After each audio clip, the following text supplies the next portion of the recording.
Good morning. I call this meeting in order. Pledge allegiance. Pledge allegiance to the flag of the United States of America and to the republic for which it stands, one nation, under God, indivisible, with liberty and justice for all.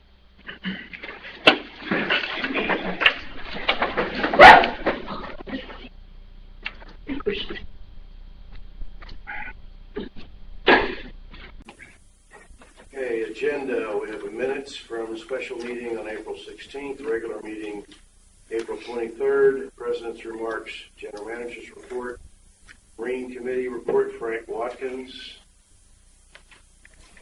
public comments, old business motion for Marty Clark. Basically, she's doing an RFP for auditors. New business discussion of CPI violations with Joe Moore. Discussions with political signs, Joe Moore. CPI actions, Bob Thompson. Appointments, list Frederick Rick Jackson to communications to Butler Environmental, Leslie Shippey to tennis, Bob Avely to environmental, and Don Flax to environmental. Media questions and adjourn. I know that there's one addition to this agenda, which I will put in under, okay, we'll call it new business. Number 3, we need to name an interim secretary to the corporation because our seated secretary is running for re-election and cannot be liaison or function as the secretary overseeing election. Any other changes or adjustments to the agenda? Yeah, Mr. President, I've got some information as a liaison. I apologize. I just assumed that it was going to be on the agenda. And I'd just like to slip it in there. It'd take no more than 5 minutes. Okay, we'll do that right before CPI action. Thank you. Okay. Anything else? Mr. President. Yeah. Mr. President, Marine Committee report. Mr. Watkins had a previous engagement, so we'll have that At another time? Okay. Yeah, I didn't see Frank out there, so. Okay, any other changes or adjustments? Agenda is approved. Minutes, April 16th.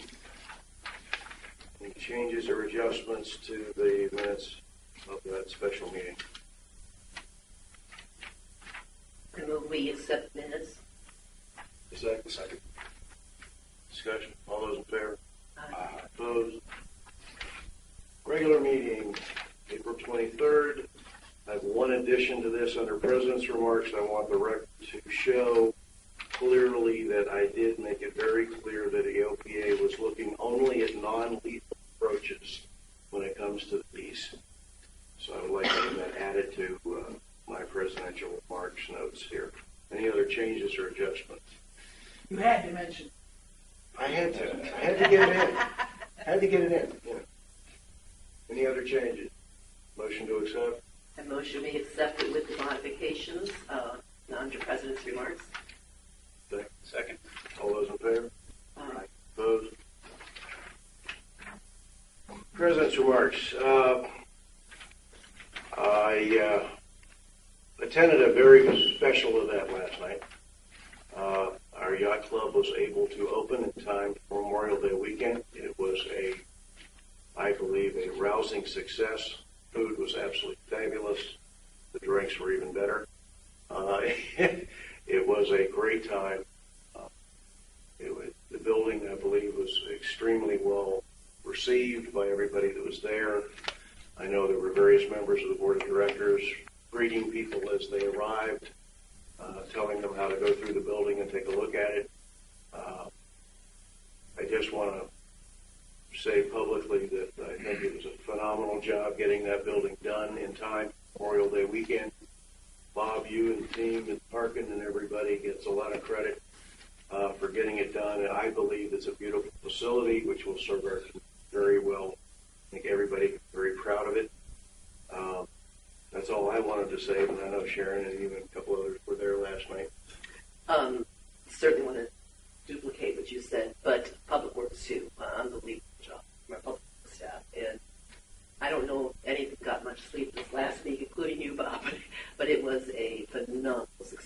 ran the door for a couple hours, and Terry took over and greeted people as they came in.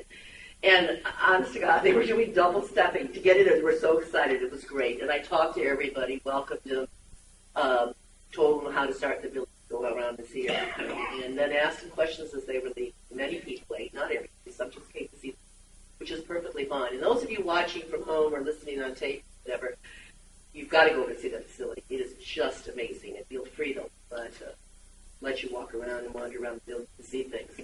The interesting comments I was hearing, I mean, people came up to me and they were just absolutely blown away by the gorgeous building. Someone came up to me and said, when I saw the whole setting, she says, now I'm going to go get my pool membership tomorrow. So imagine she's down here today.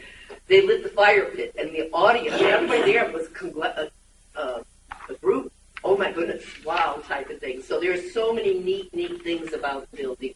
Please go over and see it. It's your building, and it's just phenomenal. And for anybody who hears that it was too long of a wait, it was a long wait, but that's because there were so many people there. You'll probably hear that. I like Sharon, I did the door for a little while, and I was really talking to people as they came in, but mostly as they came out. And I can say 99.9% of the comments were just overwhelmingly positive. I told this young girl, she had the best comment of the night. She was coming down the stairs, and she said, it smells like when you get a new box of crayons and you open it for the first time. And I said, what a great way to think about it. She was like opening a new box of crayons. It was great. I do want to add about the staff, these young kids yesterday. They were like deers in the headlights. They were scared. They were nervous because it was their first day. This is just a cute little story. Some of the runners that bring the food out, they don't know they don't know each other. They just met each other this week. So they're coming up to Colleen, who's in charge over there with the servers, and they say, Miss Colleen, who's Ashley? I've got her food. So they're figuring it out. There was a few bumps. There certainly were, but it's all going to work out.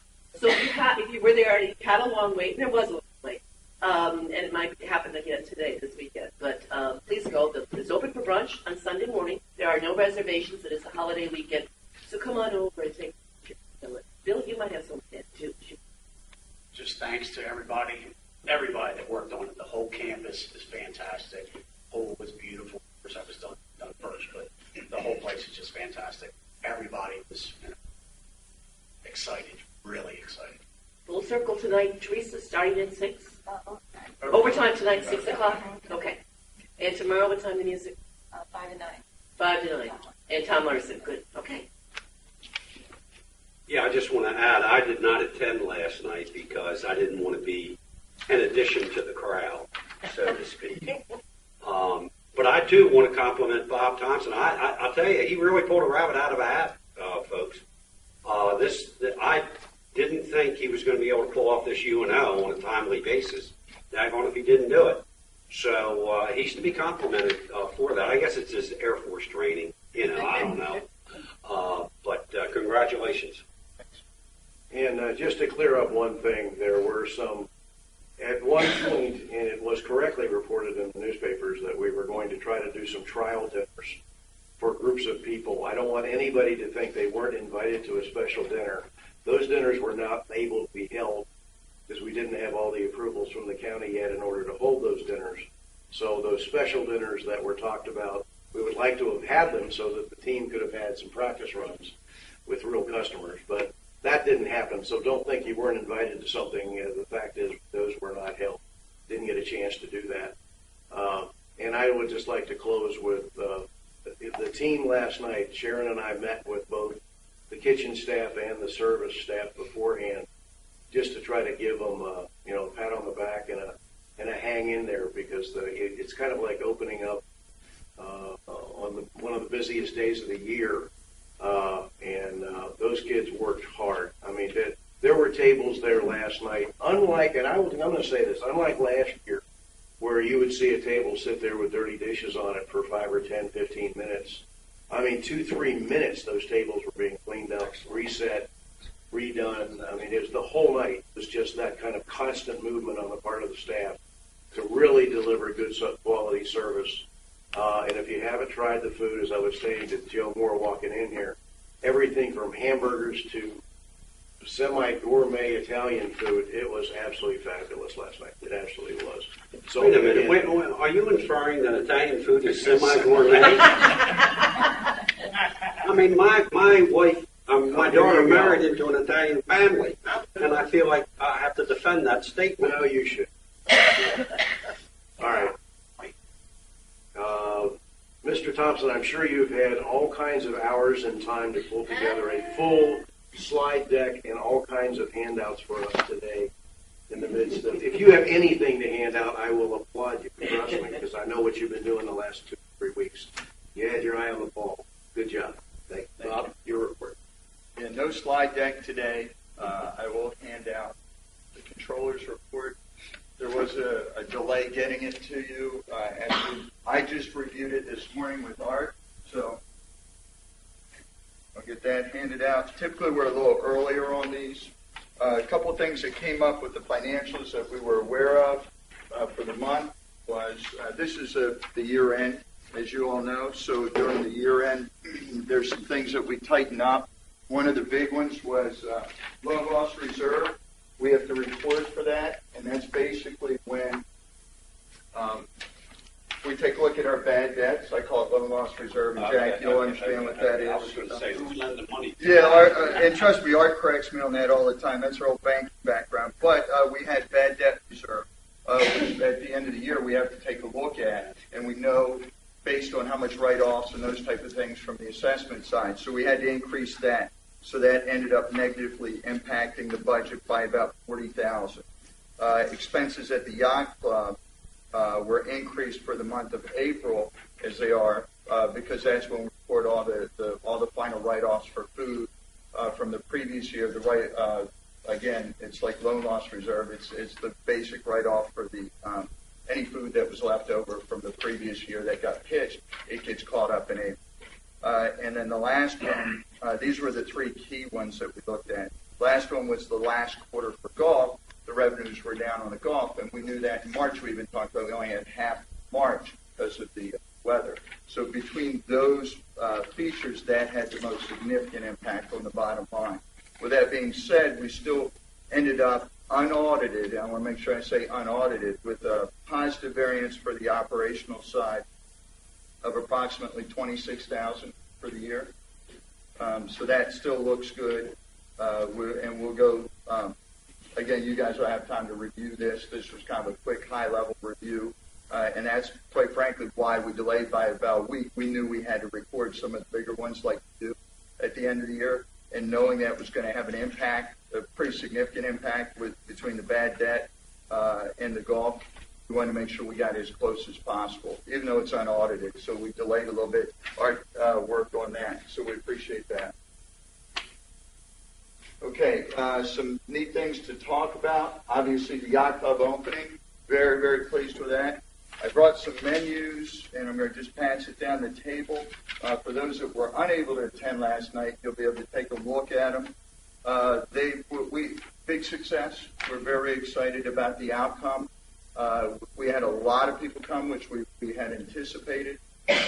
You guys covered all the details of all the little stuff that occurred. Overall, positive from the wait staff, positive from the bar. The kitchen just cranked that food, despite the fact all new crews working together. They did a great job. The speed of getting the food out. We had some computer things that we were anticipating, so we modified throughout the night, which actually worked out extremely well. So over this weekend, we'll keep tweaking, but what a great start for a brand new facility. So we're very excited about that. Moving on, the next thing, you may have noticed there's a trolley that's running around the community. It's a new trolley service. It loops. It takes about if you were to get on the trolley at any one of the stops, it takes about an hour and a half to get back to that same stop. It runs around from the Walmart in Berlin, Sunset Marina, West Ocean State Park and Ride, White Marlin Mall near the KFC, Ocean Downs Racetrack, Ocean Pines Sports Tour Pool, Ocean Pines Community Center, Burley Oak and Brewing Company in Berlin, Franklin Avenue, right near the Medical Center, Pitt Street, Berlin, back to Walmart, and the loop begins again. It's basically a trolley service for the northern end of the county, and we're participating. We have 2 spots of pickup, so our residents can just, I think it's $1 to get on it, and then you can be dropped off at any location and hop back on when it loops back through. So we're participating in that, so our residents can come. They don't have to. They can either come here or over at the near the sports court pool to get picked up and go from there. So we're probably excited about that. We're going to see how that works. Where can our residents see the schedule? Is it on our website? So it's like, yeah, So not it will yet. be, I don't we mean can to throw push it it, on but the- it will be, okay. Yeah. Right, thank you. You had it for 20 minutes. Come on. Yeah, you know, Probably on the. we knew we were doing it, but I'm here this morning circling the highlights that needed hit for Probably you. on Yeah, I don't see a website. That's what I was looking for this morning. Is it short train? Yeah. It's probably on the short train. But we're excited about that. Last year they tried to put that together, and we were unable to do it, or they were unable to do it to finalize all the pieces for the season. Who's So sponsoring this bus? Short Transit, And that is a private entity, yes. What's that? for profit? I don't. It's don't the know. Yeah. it's the transit company that pretty much runs. I wonder how come they don't know where downtown Berlin is. Stopping at Burley Oak. Maybe they know where it is. Okay, some other things I want to bring up. Despite what was reported, and I know you all got calls, I got calls in the papers, schools are all open today. Okay, we had some, again, report in the paper. I know some of you got a lot of calls about it, and there were some concerns. Biggest concern was with the Mumford's pool. We were scheduled to resurface that, replaster the entire. If you recall, we were getting to fixing the patches there, 0 entry on the baby. When the contractor got into it, they found more damage to the actual base of the plaster. So they came back with an updated recommendation that was to completely strip down to the base coat and redo the whole pool as opposed to just the base layer or the top layer that they were going to do before. They couldn't warranty or they wouldn't warranty just doing that top layer coat because they said it's going to pop off again.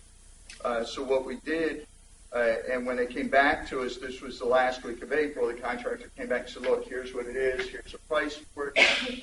Because it was kind of that last minute push, we decided to go and we had third-party engineer validated because, contractor in there, you want to make sure you're validating their work. So the third-party engineer did validate based on the age of the and condition of the pool that was highly possible that this does occur at this particular age of pools.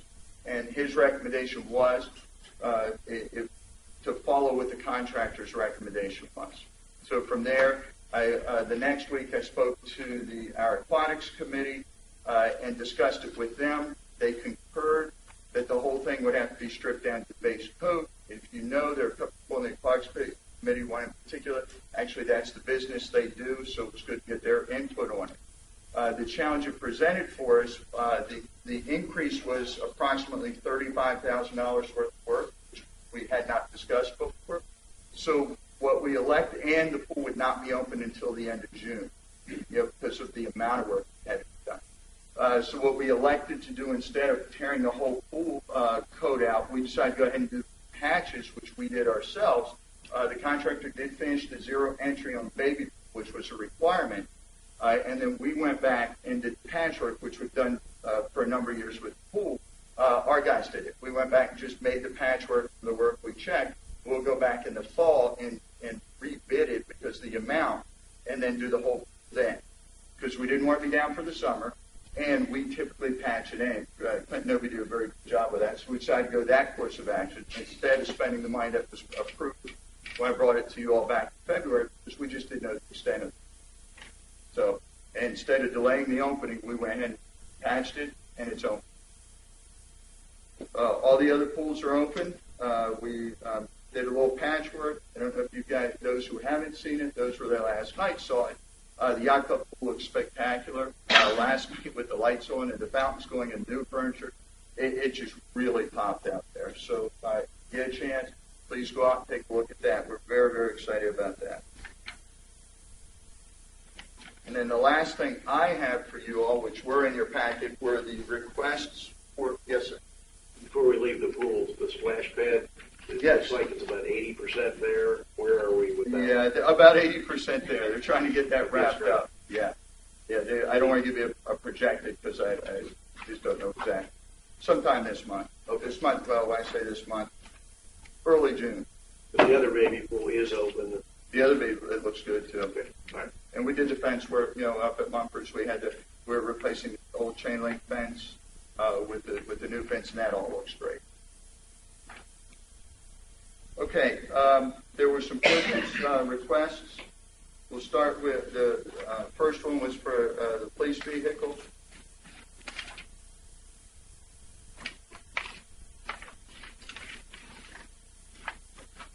All right, it was as a budget item, $32,000. You see that we bid out for the units or for the vehicles. We've also included what the emergency equipment cost at because we order them in from the dealership, and then when they come in, then we put the lights and the sirens and all those on it. So we're within budget on that one. So we're requesting to move forward with the first bidder, which was low bid. Second. Discussion. 150,000 miles covered. All those in favor? Aye. Opposed? Second one, the description on top is sewer machine. Bob, Yes, sir.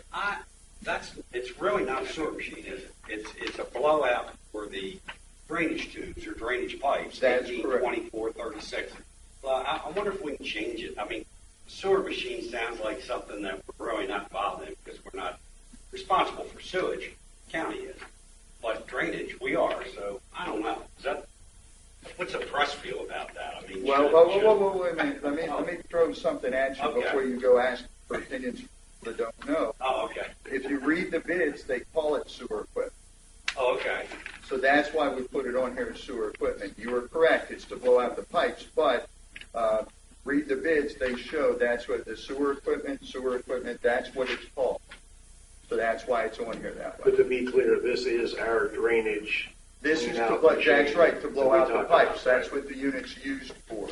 Okay. But that's what it is called, when the bids came in for what this type of bid is. So I didn't make up the name on it. I would suggest sewer pipe, AKA. You call it anything you want. I'm requesting the money to buy it. It's under budget, and it's to blow pipes out. Call it whatever you want. Motion. Can you clarify the demo unit comment that's on here? Yeah, it's a unit. We're the ones that have used it. Oh, This we're is the the one ones that that we actually actually used have rented it. Okay. multiple All right. times, and we seem to be the only ones renting that piece of equipment from them. So you'll also notice that we're requesting the extended warranty, but it still puts us under budget. But because it's a couple years old and it had been used a few hours, we decided to go ahead and ask for the extended warranty. And we're well within budget on it. And I we're the ones move, I that- move the purchase, Mr. President, there's a second. The purchase of what? of the sewer machine, AKA drainage clearance. Okay, just for the record, I want to know. Right. I have a motion and a second. Any discussion further? All those in favor? Aye. Opposed? Thank you. Okay, the next item for request, golf maintenance, walk-behind mowers. You see multiple bids with the mowers. These are budgeted items. We are under budget with our request. Recommendation is the first one, Finch, and you'll see the estimates. Excuse me. Yes, sir. These things actually cost $8,000.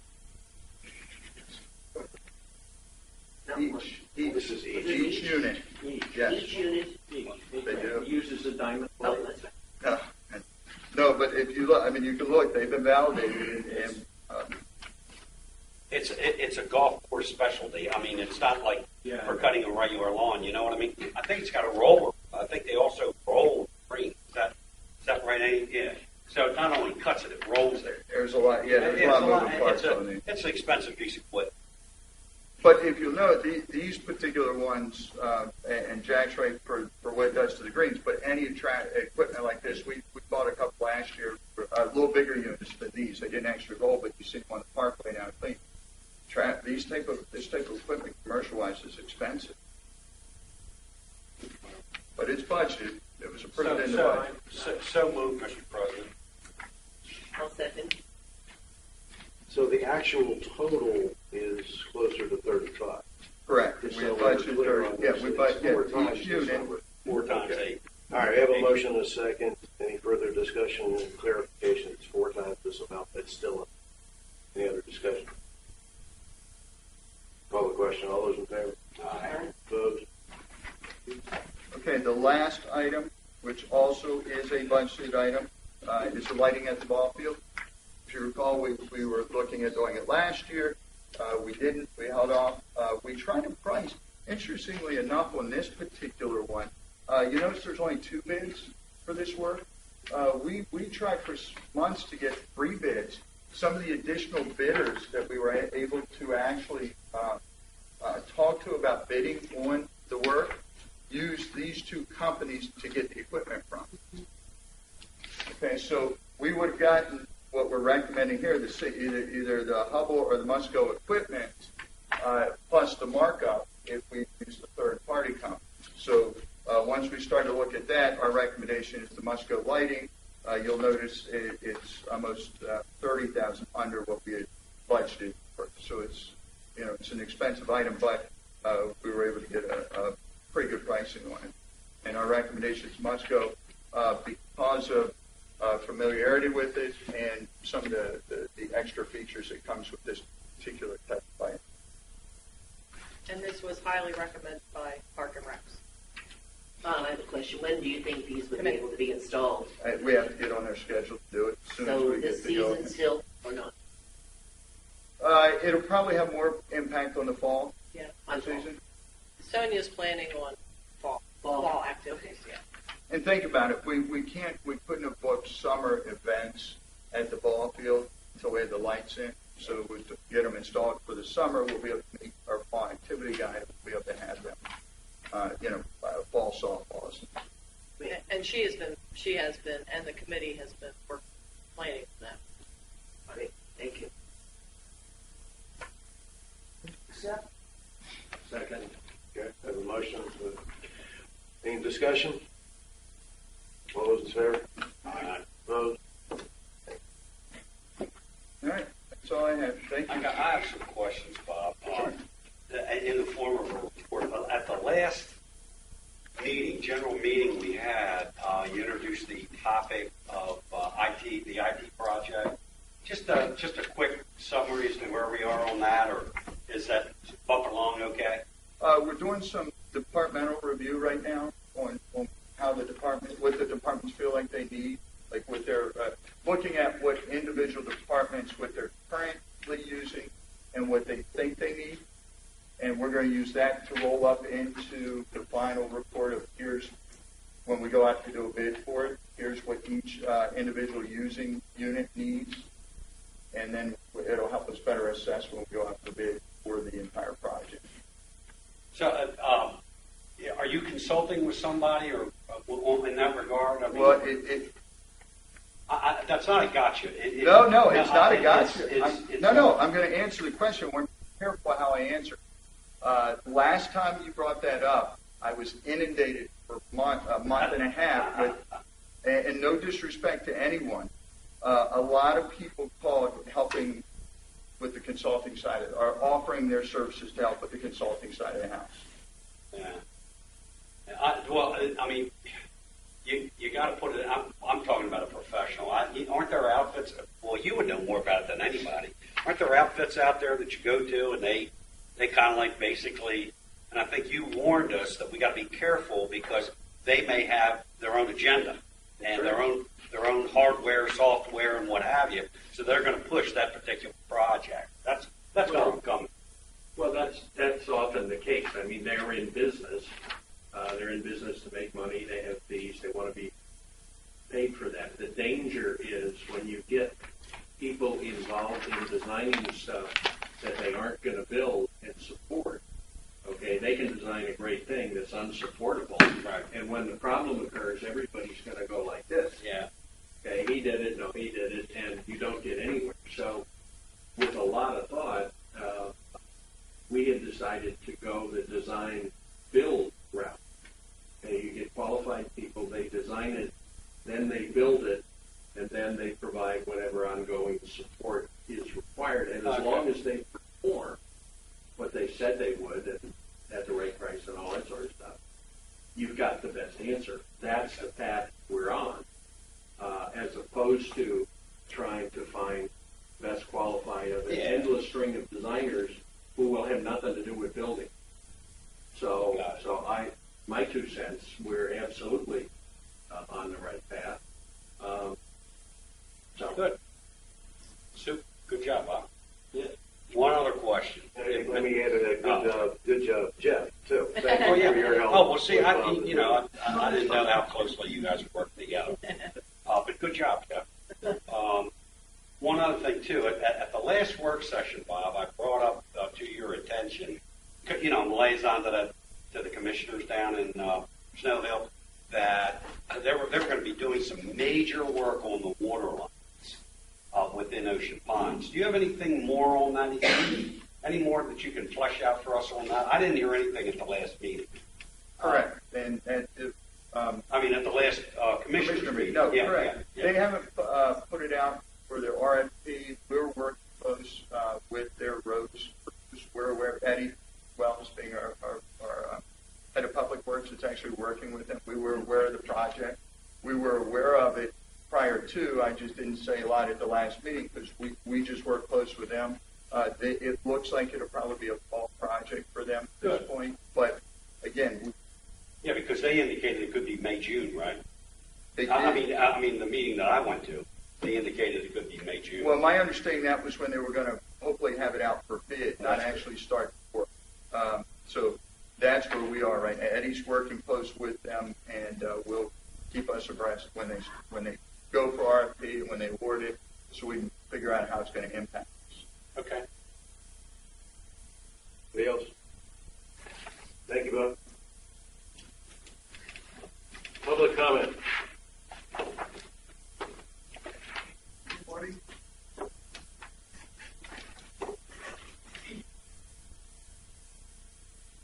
Morning. Ellen Spataro, 99 Windjammer Road, and I'm going to read from the statement. My husband and I looked forward to attending last night's opening of our fabulous new yacht club. To say the building and pool area exceeded our expectations is an understatement. The conceptual drawings do not do justice to the final product. Our manager, Dave McLaughlin, faced many last-minute challenges to pull off an event that most certainly will be critiqued by Ocean Pine residents. Were there some glitches and delays? Yes. Did the staff do everything in their power to overcome them? Yes. I finally feel that I have a facility that to be proud of, and I deserve that as a homeowner. Our catering venue will be the envy of all other locations in the area. I foresee many happy brides and their families creating memories that will last a lifetime. Despite all the roadblocks put in his path, our general manager persevered and has put us back on track to be a first-rate community. Without his hard work and dedication to detail, I don't think this would have happened. I hope future board members put aside their personal agendas and special interest groups and continue making unilateral decisions to move us forward. So I ask you, what are you going to do for me next? Can I go to the country club that will rival a yacht club? Can I go to the beach club and have a cocktail while enjoying an ocean view? Give Mr. Thompson the go-ahead and support, and I guarantee you can make it happen. Thank you to this board and to the general manager for all the hard work and dedication in making Ocean Pine a place to be. Thank you. Thank you. Next. Okay, my name is Olaf Osteen, Floor Guy. I want to tell you something. I was here not for a year, sick from my wife. And I'm going to make a speech here. And I want nobody to interfere. I just had an open heart surgery. I'm not happy what happened here in the last year with 5 members from all over. My residents in the USA afford me the freedom to express my opinion, and for that, I'm almost grateful.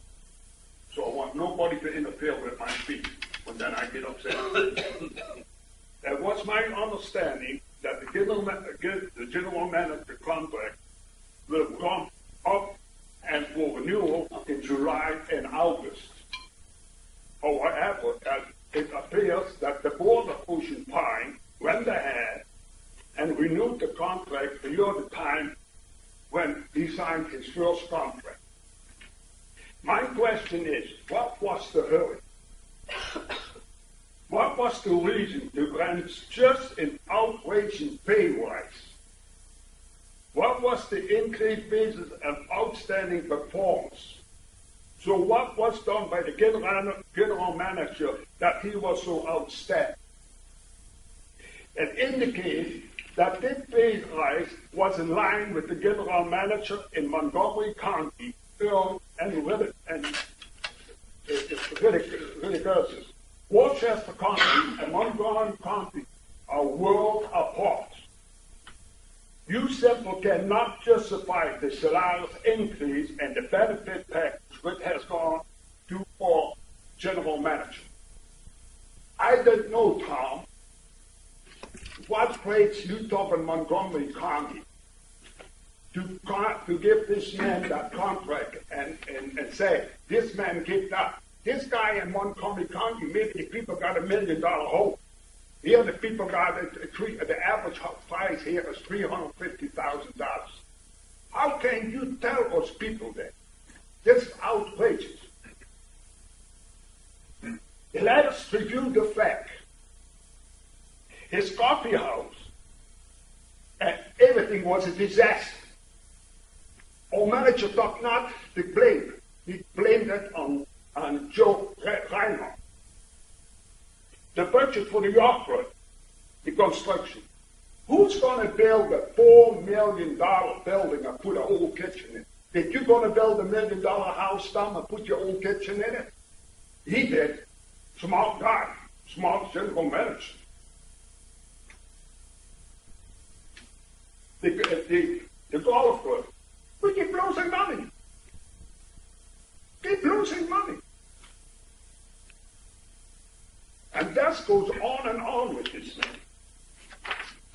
What was the board thinking when this authority, the whole place, and they giving the general manager a bonus that's certainly not as feasible as side business? You get the bonus when you lose money. What is going on? The people don't even get paid the $900 dues. In my opinion, but I feel I have been sold down by you 5 members who signed that contract. I remind you of an old Tennessee guy, Ernie Ford. You know that country singer? When he sung 16 tons of coal and I owe my soul to the country store. That is what you 5 people have done. You have sold us out to Thompson. That is ridiculous. I call for the president board to nullify his contract and renew together a contract at this time in the best interest of the people of Ocean Pine, to have a new board to review the general manager's performance and decide if indeed a salary increase is important. So the current board chose not to do it. I feel deserve for 5 to sit on the board. I want you 5 people to resign from the board. You have not looked out for the people of Ocean Pine. You're looking out for the general manager. He's a friend, he's a brother, he maybe is your son. You have misrepresent us people in Ocean Pine. I want to give you all a letter. And I got a few other things to say.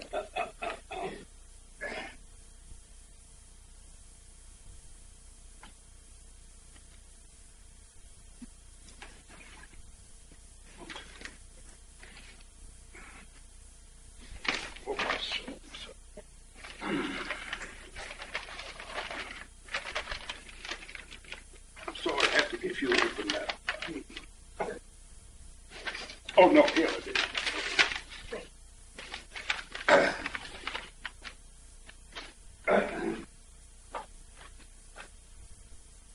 I have now two other questions.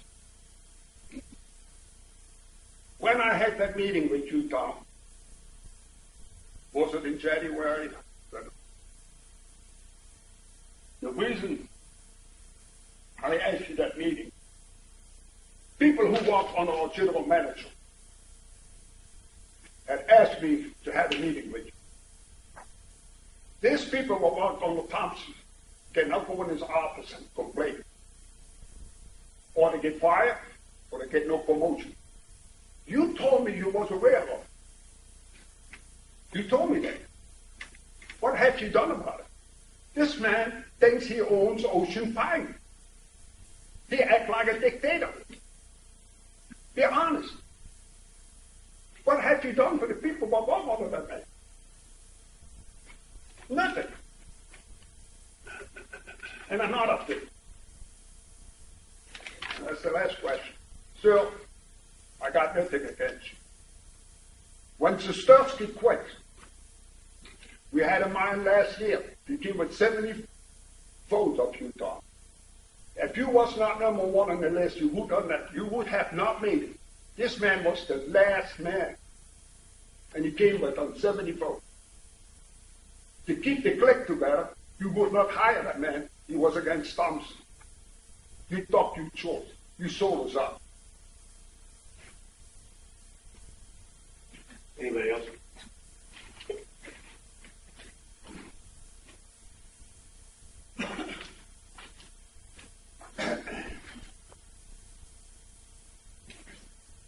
Morning, Town Hall, 6 Avon Court.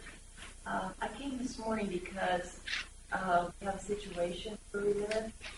Been to CPI, haven't gotten any results. We have a neighbor who probably is running some commercial lumber yard in his backyard. And any time of the day or night, we're subjected to his sawing. And this is a little loud sawing.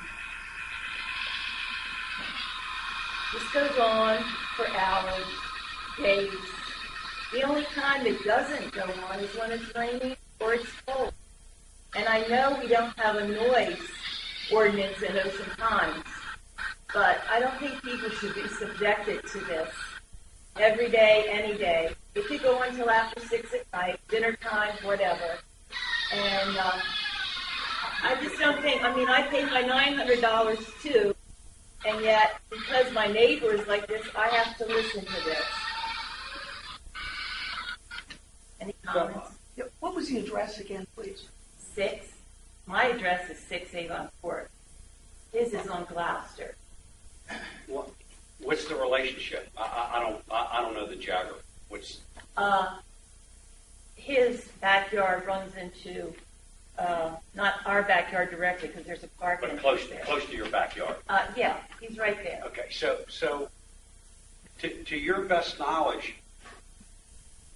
do you believe that this individual is conducting a commercial enterprise from this property? Well, I don't have the pictures with me, but there's so much lumber there that it looks like it's gone commercial. There are many saws. Is there any construction going on the property? Like an addition to a house or something? No. Like that? No? And yesterday he had 12-foot boards that he was power washing, and they were all lined up against his deck to the roof, and this morning they disappeared. So I would just like CPI, if they're going to have these rules, to enforce them. You don't get any feedback from them. I don't know if they addressed them. We went a couple weeks ago and complained about him and another neighbor. I only know that the other neighbor was visited because he didn't talk to you. So. Do you know the actual number of the house on Gloucester, please? I want to say 34 Gloucester. 34, thank you. I'm not sure. Joe Moore, Yes, sir. we'll like to add this to our discussion later on in the meeting. I appreciate it. Thank you. Thank you. Anybody else? Okay.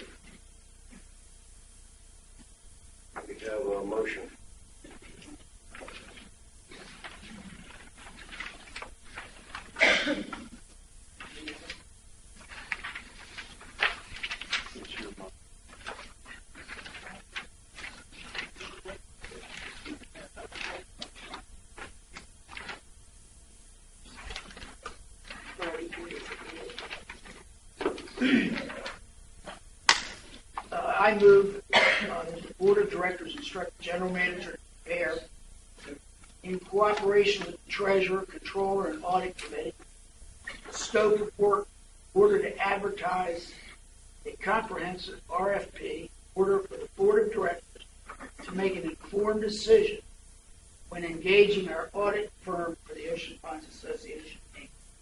Have a second? I'll second that motion, Mr. Okay. Motion been seconded. Discussion. Marty? Right.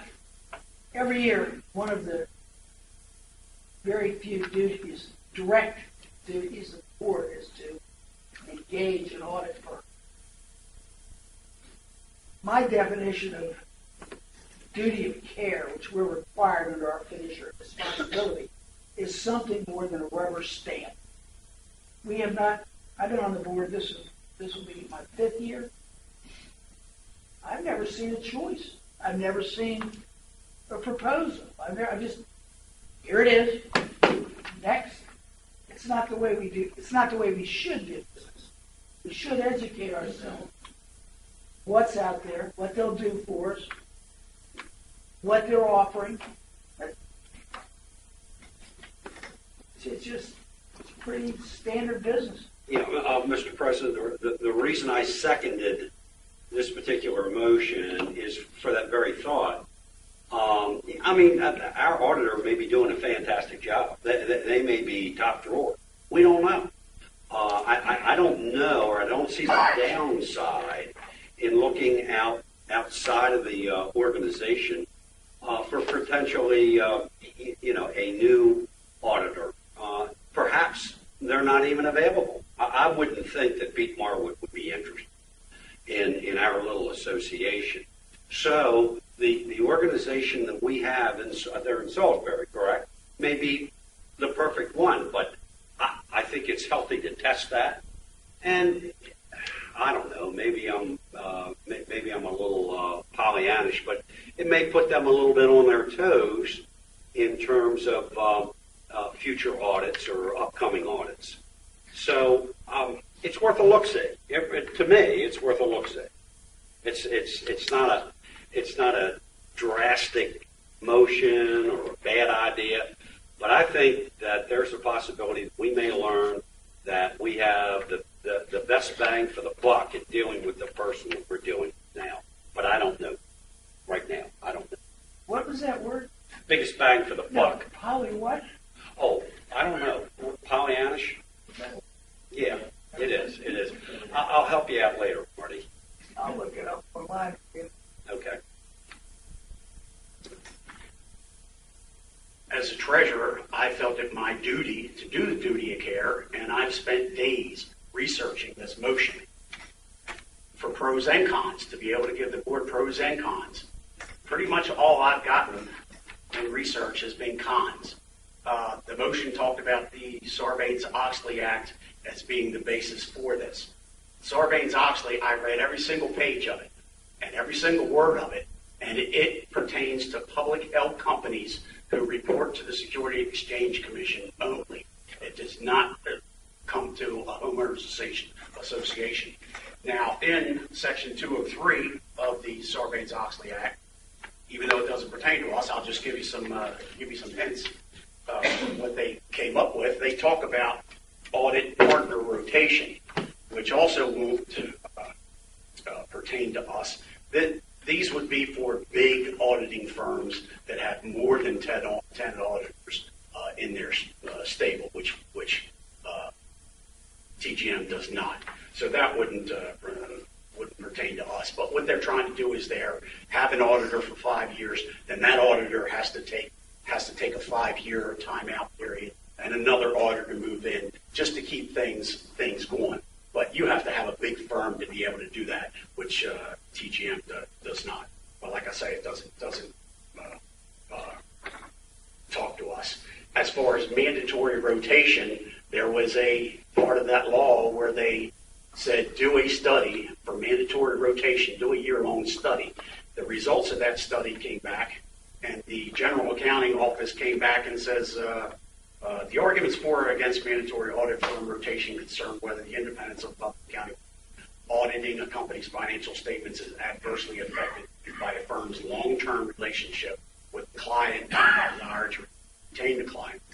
In surveys conducted as part of our study, GAO found that almost all of the large public accounting firms and Fortune 1000 publicly traded companies believe that the costs of mandatory audit firm rotation are likely to exceed the benefits.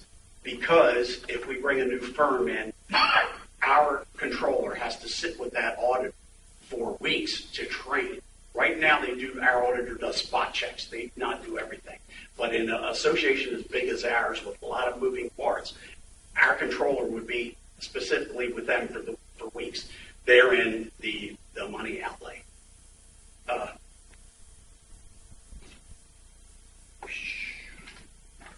Jack, you got stuff everywhere.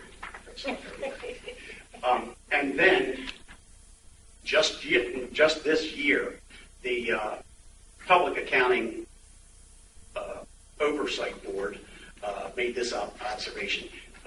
It's an article talking about public companies can now breathe a big sigh of relief, according to the article about the auditor rotation and all that. The article observes that the PCAOB has encountered heavy resistance to the idea of auditor rotation, receiving hundreds of comment letters from corporate board members and companies who argued that auditor rotation would leave companies with inexperienced auditors and harm audit quality. Research by the PCAOB itself showed that in several industries, companies faced a choice of just one or two big audit firms' expertise in their sector, complicating the feasibility of mandatory rotation. Congress accused the PCAOB of potentially overreaching its mission, and in July, the House of Representatives passed a bill to prevent the board from ever requiring mandatory auditor rotation. Another article from, I believe, May of 24, it said the U.S. Governor's Audit Watchdog said Thursday it is no longer pursuing a project to impose audit term limits on public companies nearly 3 years after proposing the idea.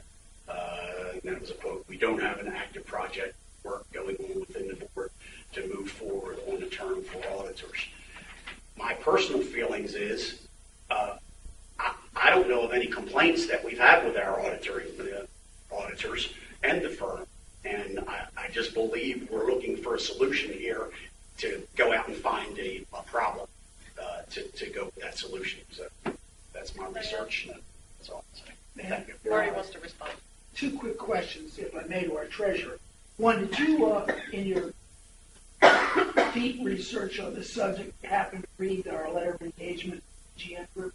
Well, I've read it before. Secondly, Sarbanes-Oxley does not have any oversight on a nonprofit, you're right. But they didn't have any oversight on Exxon either, or Enron either. That's because it didn't exist. I'm not saying get rid of our auditors. I'm saying let's look at what's out there, which is our duty, flat, plain, and clear. You haven't said one thing to change anybody's mind, I don't think, on that. Well, I think your motion, Marty, let me clarify for my brain, okay? I think your motion indicates that you want to look-see every 5 years. No, it doesn't say anything of the kind. No, it doesn't. Okay. That's a clarification for me. Actually, I think we ought to look every year. Oh, well, you know. That may be a little too aggressive. Me next. As you know, we had this discussion during the year that I was the treasurer, and I cited the same things that Bill has cited. But I did find a report from Price Waterhouse, just some really brief highlights. This is what Price Waterhouse feels.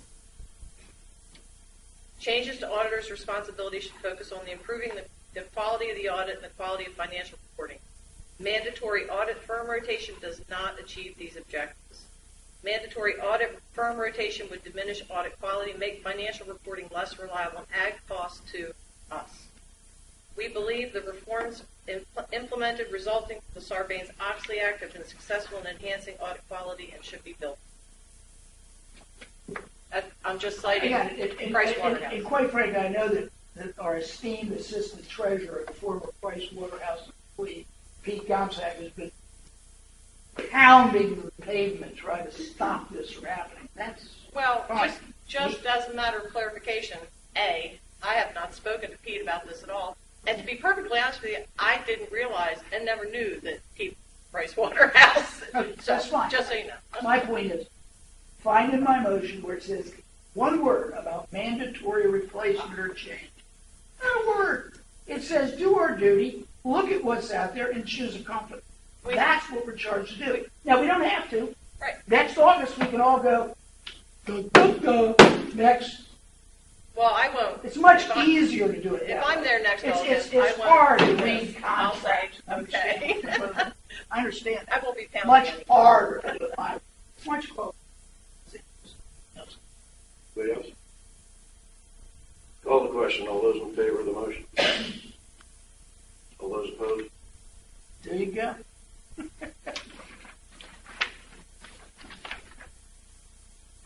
Okay, new business.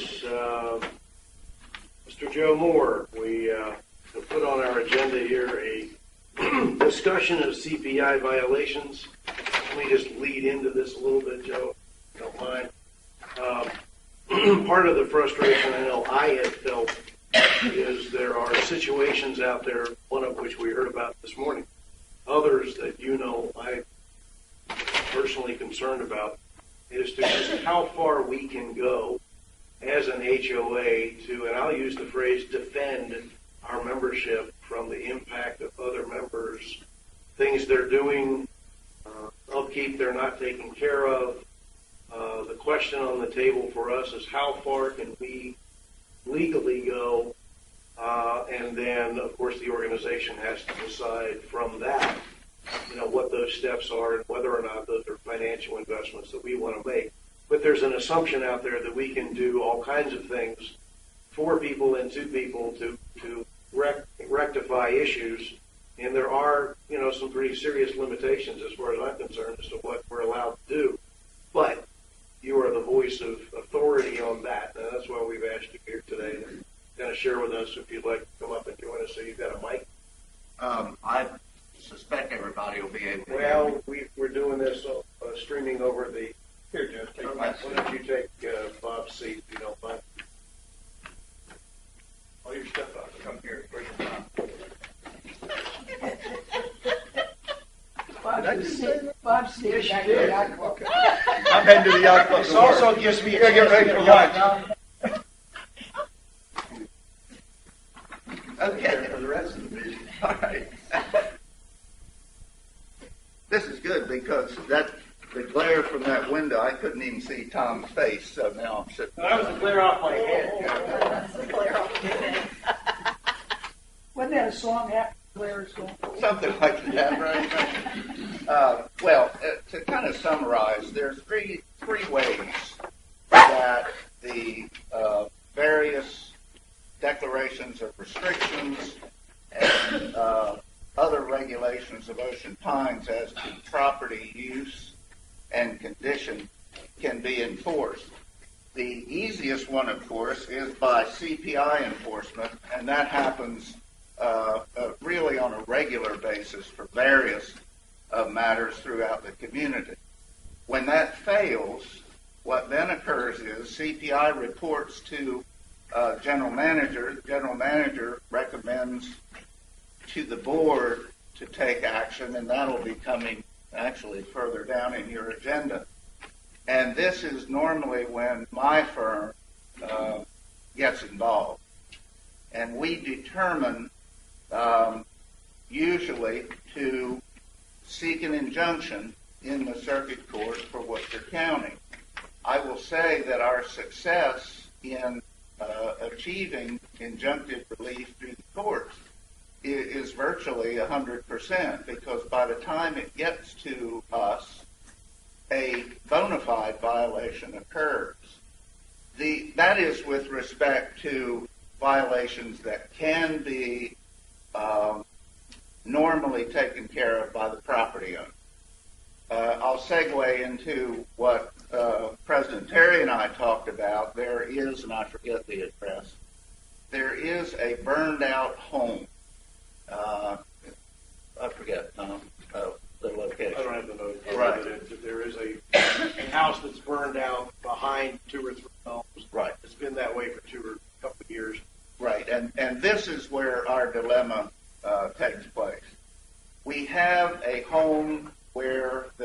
property owners have either become deceased or have abandoned the property. In most instances, those properties, of course, have mortgages on them, in addition to the liens of Ocean Pines Association.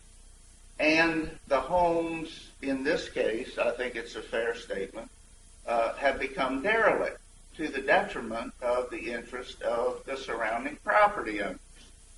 But our problem is this.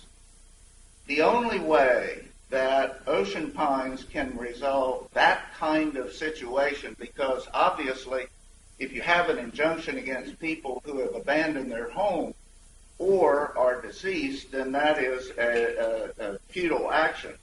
So the only way that Ocean Pines can resolve a situation like that is under paragraph 14 of your declarations of restrictions, which says that in the event an owner of any lot in a subdivision shall fail to maintain the premises and the improvements situated thereon in a manner satisfactory to the board of directors of the association shall have the right through its agents and employees to enter upon such lot and to repair, maintain, and restore the lot and the exterior of the buildings and any other improvements erected thereon.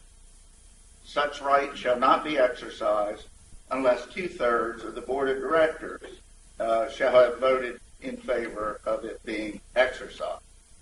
The cost of such exterior maintenance shall be added to and become part of the annual charge to which the lot is subjected. So it is possible that the board could determine to go onto a property, and I guess in this case, for lack of a better word, to put lipstick on a pig and to resolve the exterior of the building to the fact that at least it's not detriment to the surrounding properties. But this is where our dilemma comes. If there is a mortgage on that property, the mortgage predates our lien. So if there is a mortgage on a property that has an assessed value of $100,000 and the mortgage is in default and it's anywhere close to the value of the property, all we are doing is spending money, which it is unlikely we are going to recover. Now, happily, Mr. President, after our conversation, I asked Chris Woodley, my partner, to examine the circumstances of that particular burned out house.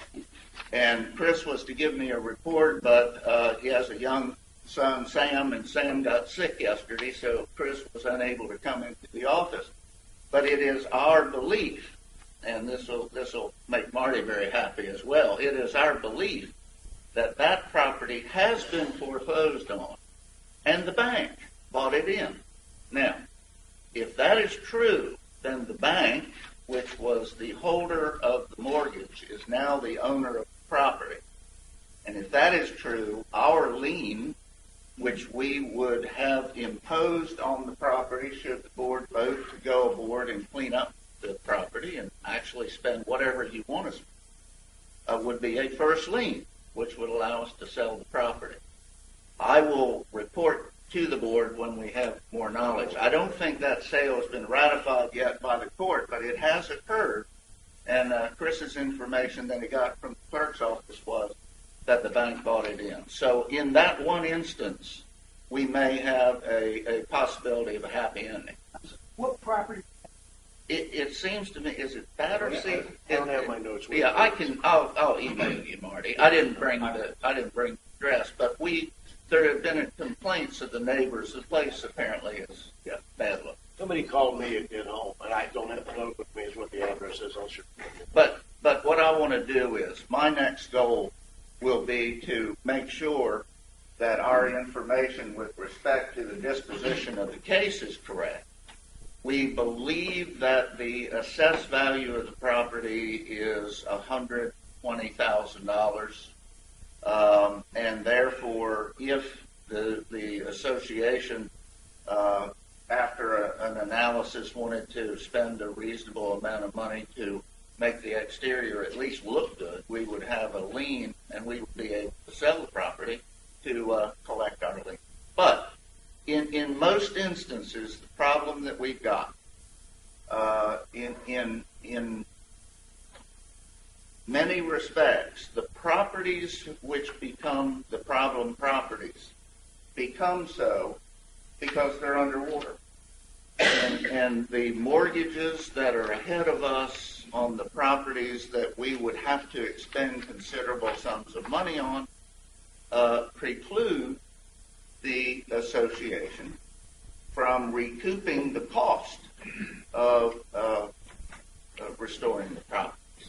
So really, it's almost on a case-by-case basis. When you all give us, meaning my office, a request to get injunctions, we do that without a problem because the injunctive relief has been very effective.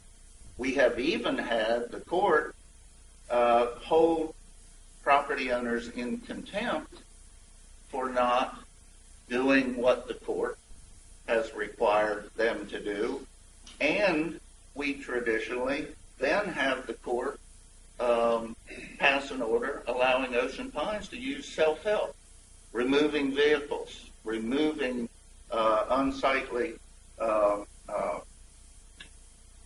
conditions from the property. So those are effective, although, as we all know, they're very time-consuming. But they are effective when we utilize those. Joe, let me add something to it. Because later on in the meeting, we have another of the CPI issues where the person has not paid their dues in years. We've already accrued, I think it's close to $500 worth of grass cutting for these people. But it's another one of those houses that is probably underwater. So just to make sure, and others can ask any questions they want, I just want to make sure that I understand. The clarification is in that particular case, we may be able to go to the courts and get a right to do what we need to do to clean it up, cut the grass, all that, fix the buildings, whatever it is. But the likelihood of us ever getting any money back, so that is a decision that basically the community, through the board of directors, may need to make, that we want to go out and fix these properties. And we're going to have to pay for it. Right. And we'll never get the money back.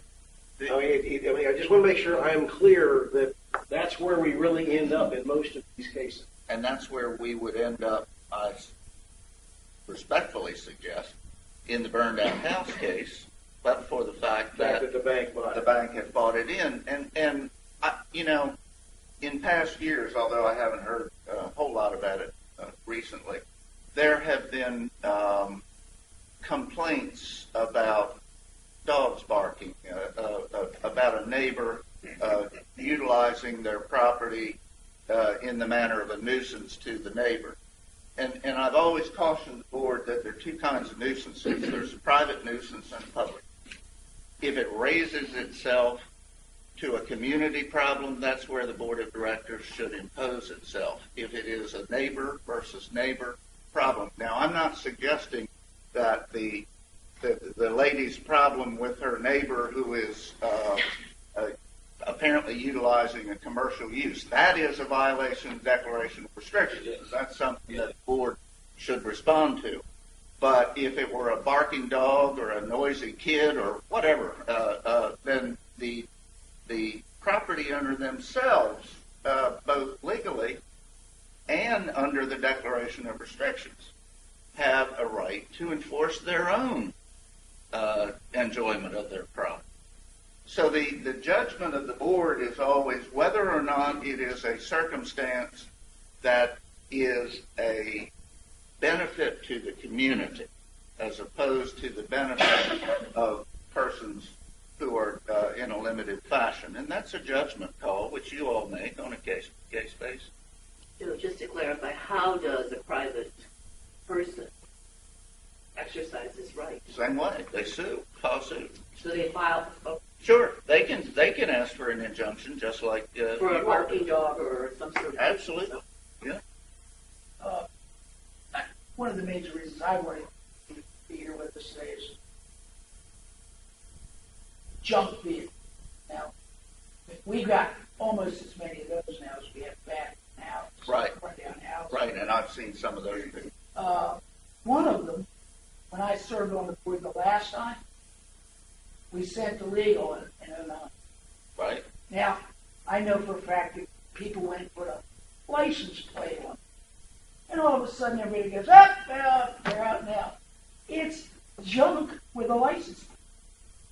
I mean, I know junk when I see it. You know junk. If it was next door to your house, you would have already gotten rid of it. Well, and if it were next door to my house, I suspect I would file suit to get rid of it. My point, though, is if we have been asked to do that again, I don't know the circumstances on that. It appeared again last month. Oh, okay. Which is the reason I said, look, it can't take 5 years to get junk vehicles. People around them are suffering. Okay. I mean, Well, to clarify something, Marty, because I'm glad you brought that up, because the car issue is a big issue. But if from the legal assessment of what rules and regs we have available to us, I keep hearing they put a license plate on it with a tag, and therefore, and I've seen pictures of cars with a wheel missing. Well, that And they've doesn't got a live come from license my on it. office. No, I'm just to clarify for us. You didn't hear that from me, Marty. No, I'm not I never saying you said did. that. I'm just trying to get a Here's what I go clarification. by. I go by this. No stripped out, partially wrecked, or junk motor vehicle, or sizable part thereof, shall be permitted to be parked on any street in the subdivision or on any lot. I agree. Period. Right. Clear as a bell. Right. I don't need your able counsel to understand what that means. Right. What I need to know is why can't we hire a tow truck, yank that sucker $10 in? Okay, well, if you do, then what I would suggest we do is to get an injunction from that issue. Does that take 5 years? No, Marty, if you tell me, are you telling me that an issue has been in my office for 5 years? I don't know where it's gone. I saw it in 09. I need to know what that is, because I'll guarantee you that's not true. If it came to us 5 years ago, 4.5 years ago, we would have asked for an injunction. And that's a fact. Weren't you saying all this time that it would be addressed and then they would make the car look legal again and then... Legal schmeagle. I know don't that, care but about I'm just legal. saying. I go by this. I know, but I'm just And there's saying... no way humanly possible. Right. If the guy that's on Velocity Television made it his next series, he could make the 2 junked Volkswagens on Willow, or the 4 junked cars on Jack's on Battersea, or the old, decrepit, falling apart Army Jeeps on Windjammer look good. You couldn't fix them. They got to go. But my question is, what keeps coming up? If they put a license tag on it, It still it doesn't means, meet this. and that's, so I think that was the issue. It might meet the but- county but- definition but- of junk, but it doesn't meet ours. Wait, little fog on the issue. Little fog. It's a lot of fun. Yeah, right, exactly. What I'm hearing you say, Joe, is that the individual property owner may be outside of the regulations as they are written in our resolutions in terms of junk vehicles.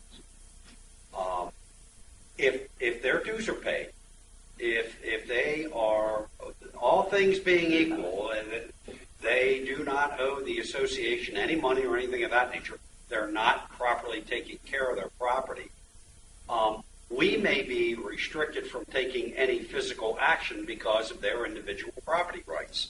And I'm wrong on that? Look, Okay. what I'm saying is this. If somebody's in a violation of declaration of restrictions, we can file suit. Okay? If somebody has a burned out house, Let me talking stop you. about. Okay. We file suit. Yeah. Okay. It is made, the injunction or the judgment is made in our favor. That's correct. Right. Now, what do we do with that judgment? Well, we had, and it was a commercial vehicle. We had a person 30 days. who literally, 30 Ds. right, who literally was enjoying, was then again enjoying, would remove the vehicle, and then it would reappear. We finally got an order of court saying that the Ocean they want to take it and charge the person for the storage of that vehicle, because it was evident that that person was trying to jive the system. So we can follow up, and judges are not very patient with people try and get around their orders of court. So we even, in that instance, and I don't know others off the top of my head, but I think we've done it before, then seek self-help where we can literally do it. Right. You can't go on, respectfully, you can't go on somebody's property and take their vehicle away. That could be theft, and I do not propose that we do that, but we can do it under an order of court, and we have done so. Jack, what my problem is with regard to our enforcement, where we are thwarted, is a very expensive resolution. Right. If we got an injunction against U.S. Bank for maintaining this burned out house, okay, then technically U.S. Bank would be required to do something about that. The time and the effort to even find somebody, as you will, who would be responsible for a huge entity like that coming into Ocean Pines and doing it, that would be where I would suggest your self-help. Yeah, you get a runaround. So it's a case-by-case basis. Let me run this past you. What we're talking about is a demolition project. It is a piece of property that is owned by the bank. They have it in other real estate owned, correct? And this particular piece of property is not worth anything. The house itself is not worth anything. Right. The real value is in the land, in the building lot itself. So it requires a demo. I mean, we got to demolish the daggone thing. We could not go in there and do that. We would have to put pressure on the bank to do that through a legal proceeding. Would we be out of line, and would we be liable for, and let me use the word carefully, slander, if we advertised publicly those financial institutions who have property in OREO status, who will not take care of the property, who will not do diligence, who will not protect the interest of the surrounding citizenry who are keeping their particular properties in proper condition. Would we have a problem, a legal problem in doing that, in making it known that XYZ Banking Corporation is not a good corporate citizen? No, you wouldn't, because truth is an absolute defense, and it's an issue. So if it is true what they are doing, and if it is true that that bank owns that property, then it's the truth, and you are free to publish the truth. So, but to go back, in this issue, we will be able to try and move forward, because as I understand it, they haven't even ratified the sale yet. So we can go back to the foreclosing attorney and tell them what the intent is and see whether that does. But we have additional rights as well. Bill, that's a problem, that one property. But our big problem is these cars that are, we're turning into a garage down here. People are bringing all their cars down. They're covering them up.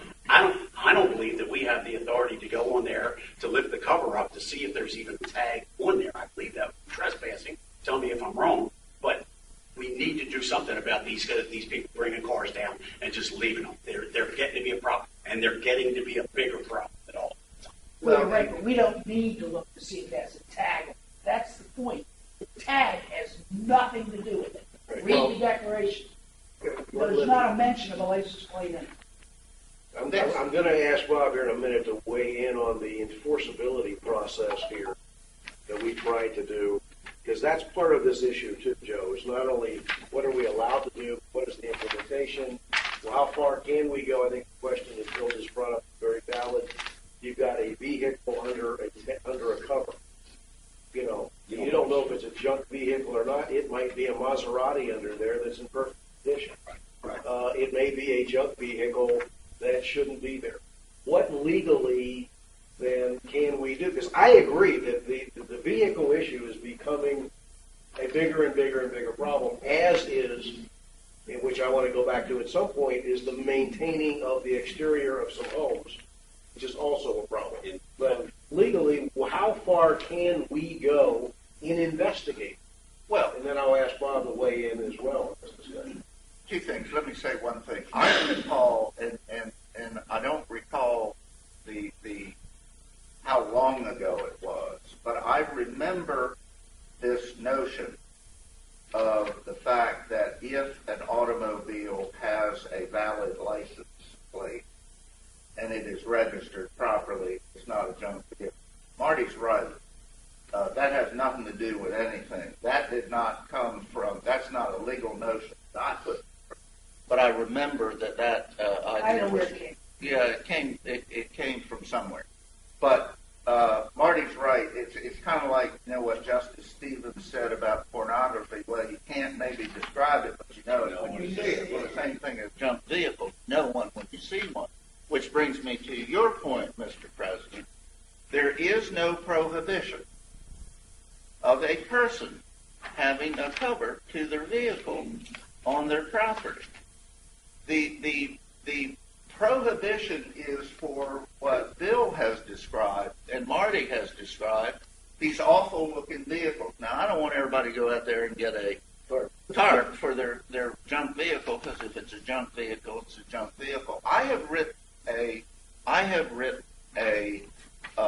memorandum, which I didn't bring with me, but it's 3 or 4 years old, and I recall Marty, I think, quarreled with it. I have said that in my judgment, as long as our inspectors do not disturb someone or violate their privacy, they have a right to go onto someone's property for the purpose of determining whether or not there's a violation. And I would defend that in court as long as it is not intrusive, as long as it doesn't violate some property. We've got a right to enforce our declaration of restrictions, and that right doesn't stop at a street line in Ocean Ponds. So, yes, we can go on to someone's property, subject to the circuit court telling me I'm wrong. But the junk vehicle situation is manageable, because we enjoin it. If they don't remove it, we ask the court to allow us to remove it. If we remove it, we then have the expense of the removal imposed as a lien problem. It is doable. Yeah. Bob, if I could just, because part of this obviously has to include the enforceability of processes around it. Let's take one at a time. Junk vehicles as an example. Let's use that venue. With what we've heard here today, where are we in enforceability with your team, and just what's your take on what we've been talking about? I don't think anything has been said today that changes our current course of action. I'm taking notes, but there's nothing so far that changes what we do in the process to improve it. I agree we need to find an improvement, but there's nothing actionable right now for me. The only thing I'm going to ask Joe for, and I was just going to do it after the meeting, was that memorandum 3 or 4 years ago. I'll reach out next week and get that from them, saying we can get on the properties. I'll try and find it. Okay, the other. I have a copy. Yeah, right. Do you? Yeah, good. Well, let me try it first. Let me see how my file. One of us asked Yeah. an example how stupid some of those things look. I had a poser about 10 years ago. I kept getting letters. I'm going to fine you $5 if you don't pump up the tire on your boat trailer. I drove down, pumped it up. That guy asked him, can I just put a jack underneath the axle so the tire won't go down? No, you've got to remove the boat, fix the tire. It's so stupid. For a flat tire on a trailer, you should keep getting letters and things like that. It's ridiculous. Finally, I'll pay somebody $200 to come get the boat, so take it away. Okay. Oh, that's another. The other side of the coin here is we don't want to go so far, obviously, that we start going back in history around here. where we have, you know, I've heard about the CPI police that were here a few years ago, and I don't know that we want to get back to that. But at the same time, I think rules are the rules, and we need to understand where we are. Let's go to the noise issue. Tom, if I yeah. may ask, Sure. we haven't resolved anything, right? No, we haven't.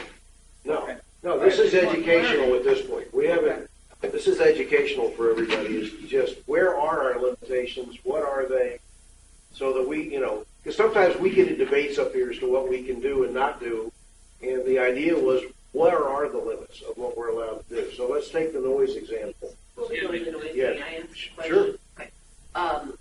If, Joe, if we have a junk vehicle or a house that is, the grass is this high, and their back and fees, maybe even taxes delinquent, whatever, house probably upside down, we go ahead and we put the money in after we get the injunction, go ahead, move the vehicle, cut the grass, do whatever we need to do.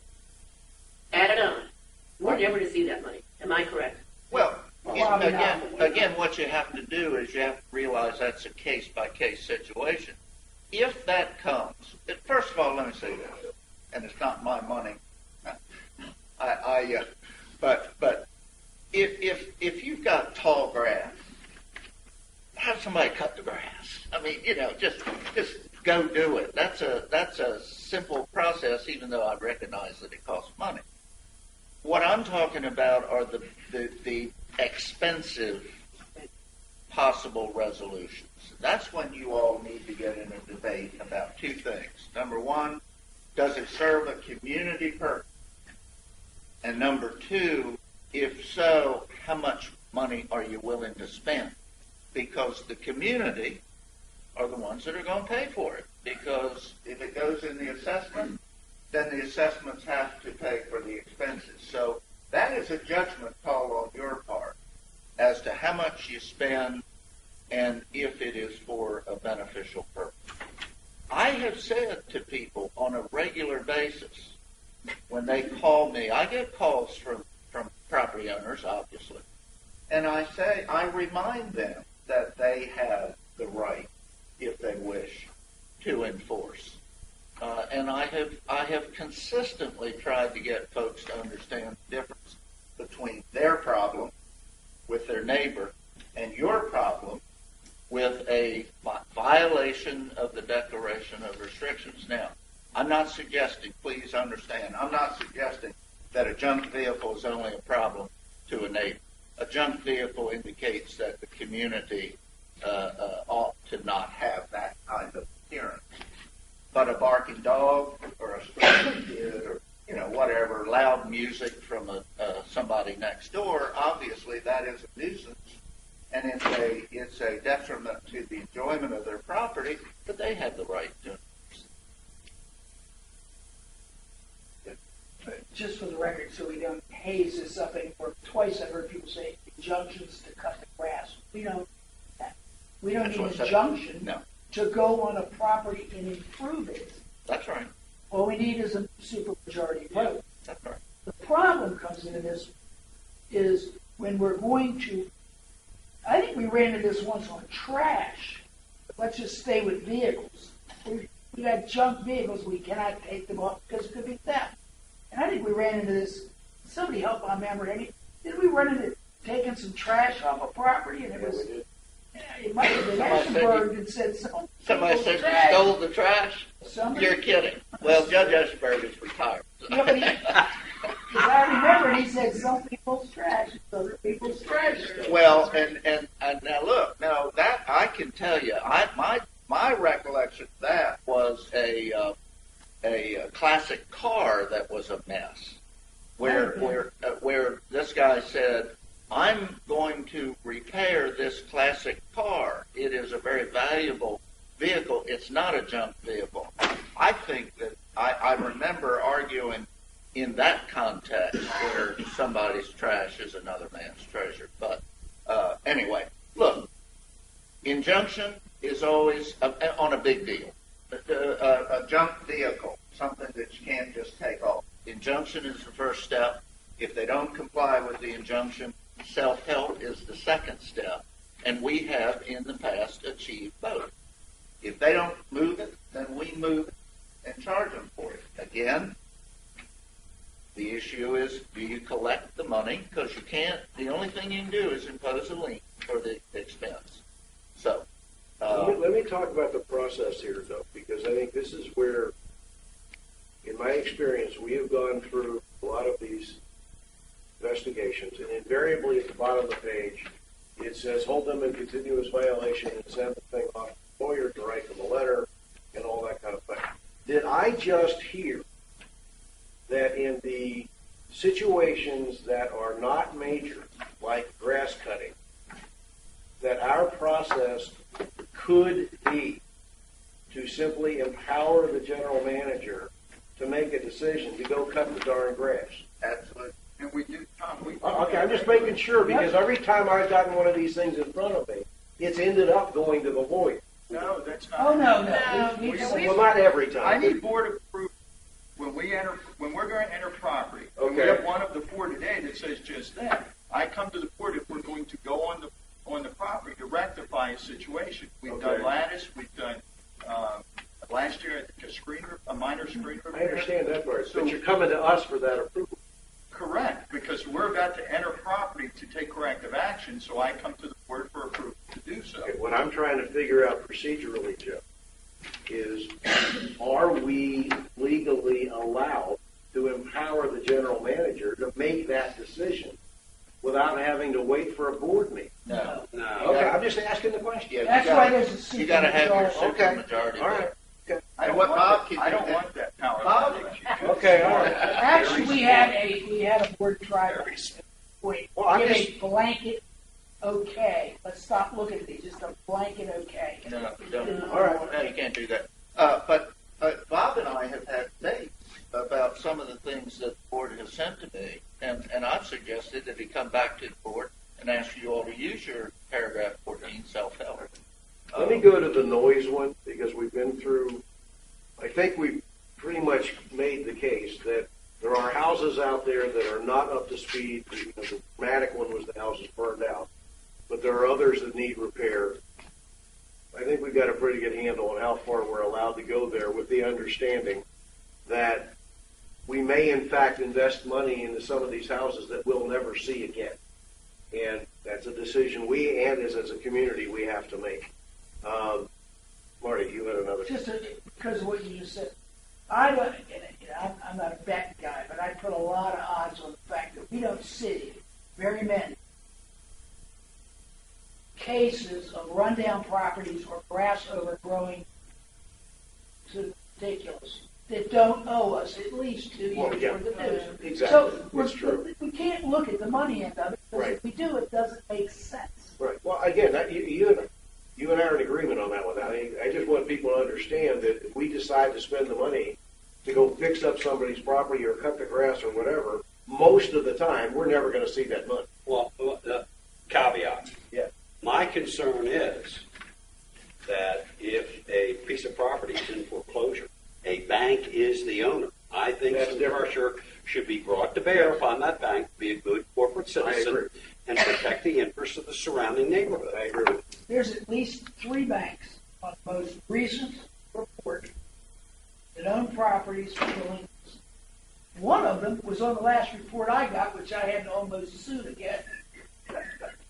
I got through Joe's office in, anyways, a long time ago. Yeah. And it's still, that same bank still owns the property, so she finds it paying their dues.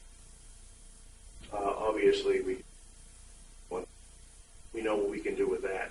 I would The be noise opposed. issue. Let's go to the noise issue. Excuse me. Before we get off the vehicle issue, my name's Ed Hickel. I live on Battersea Road. I have referred 2 vehicles to the compliance department. These vehicles have sat there for 7 years. They're undercover. Well, my one neighbor tells me 12 years. I've seen them 7 years just sitting there. They're undercover. Compliance department, I went to them. They came back and said there's nothing they can do. They're undercover. I know for a fact the wheel tires on one are flat. The other has had a tree go through the windshield. This, They're just eyesores. this is exactly why we're having this conversation. That's a great example of why the whole board asked Joe to be here to talk about this situation. That's another example of what we're talking about. People who have somehow weaseled sideways to get out of our reach, and we're trying to figure out whether we can reach that far or not. I've heard here today that we have a right to go look under the hood of those covers to see what's under there. The answers you have gotten up till now, I believe, were the right answers because those were the directives that have been given to the CPI staff before. We now have heard that we do have a right to do that, and we may be making a change. We have to debate that still, but that's why we're having this discussion. These examples just like that, if that helps. That's why we're doing it. There are 7 vehicles literally on Battersea Road in a per mile. Yeah, you don't mean 7 on one property. You're talking about I 7. mean, there's So one only has 4. one Only has only 4. Okay, all right. Right. I mean, I feel like I'm living in a junkyard. I got it. Yeah. Well, again, that's why we're having this discussion. Can That's I- exactly can why. Can I say something else? I've been. I don't mind trying to enjoin, if I'm instructed to by the board, to enjoin someone from maintaining covered cars on their property, because you would be my witness saying it's been there for 7 years and nobody's uncovered it, nobody's moved. I don't mind doing that. I mean, that's fine. And if the judge tells me we can't do it, then that's fine too. I've been doing this for 45 years. I've had judges disagree with me before. But I don't mind trying to resolve something like that. That's ridiculous if somebody's got something for 7 or 12 years on a property. That's not a vehicle. And just because you covered it doesn't put lipstick on a pig. So. Okay. And real quick on that, you can take an antique Portage Rolls and put a tarp over it, parking on a lot for 7 years, and it's junk. I don't care what anybody says. I agree. Okay. Can he point to finish his Just respectfully, I heard this morning that you can now go Clients Group and go look on the property. I was told they couldn't do that. So that's just something that needs to be straightened out internally. Compliance. Right. I'm going to provide Bob with that. Yeah, but let me clarify.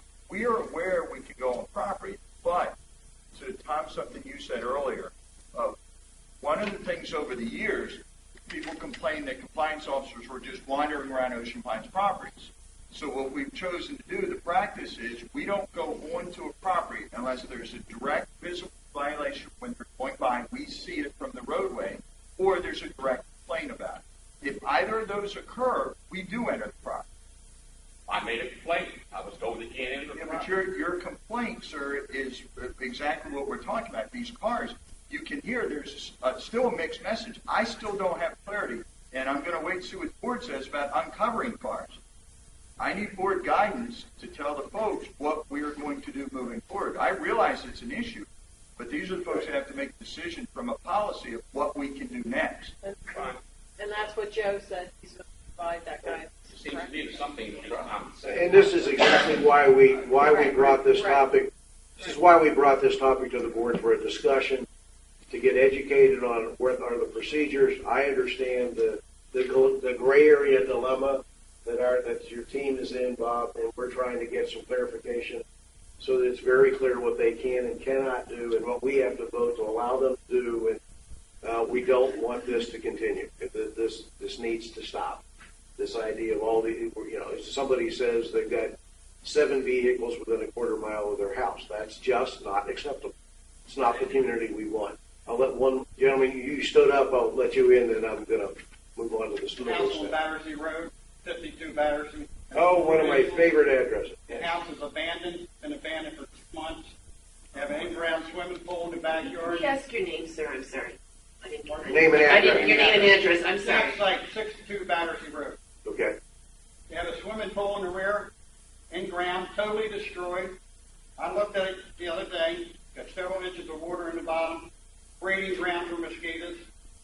property just going to pot. Nobody's doing nothing. I've sent all you people on the board an email several times.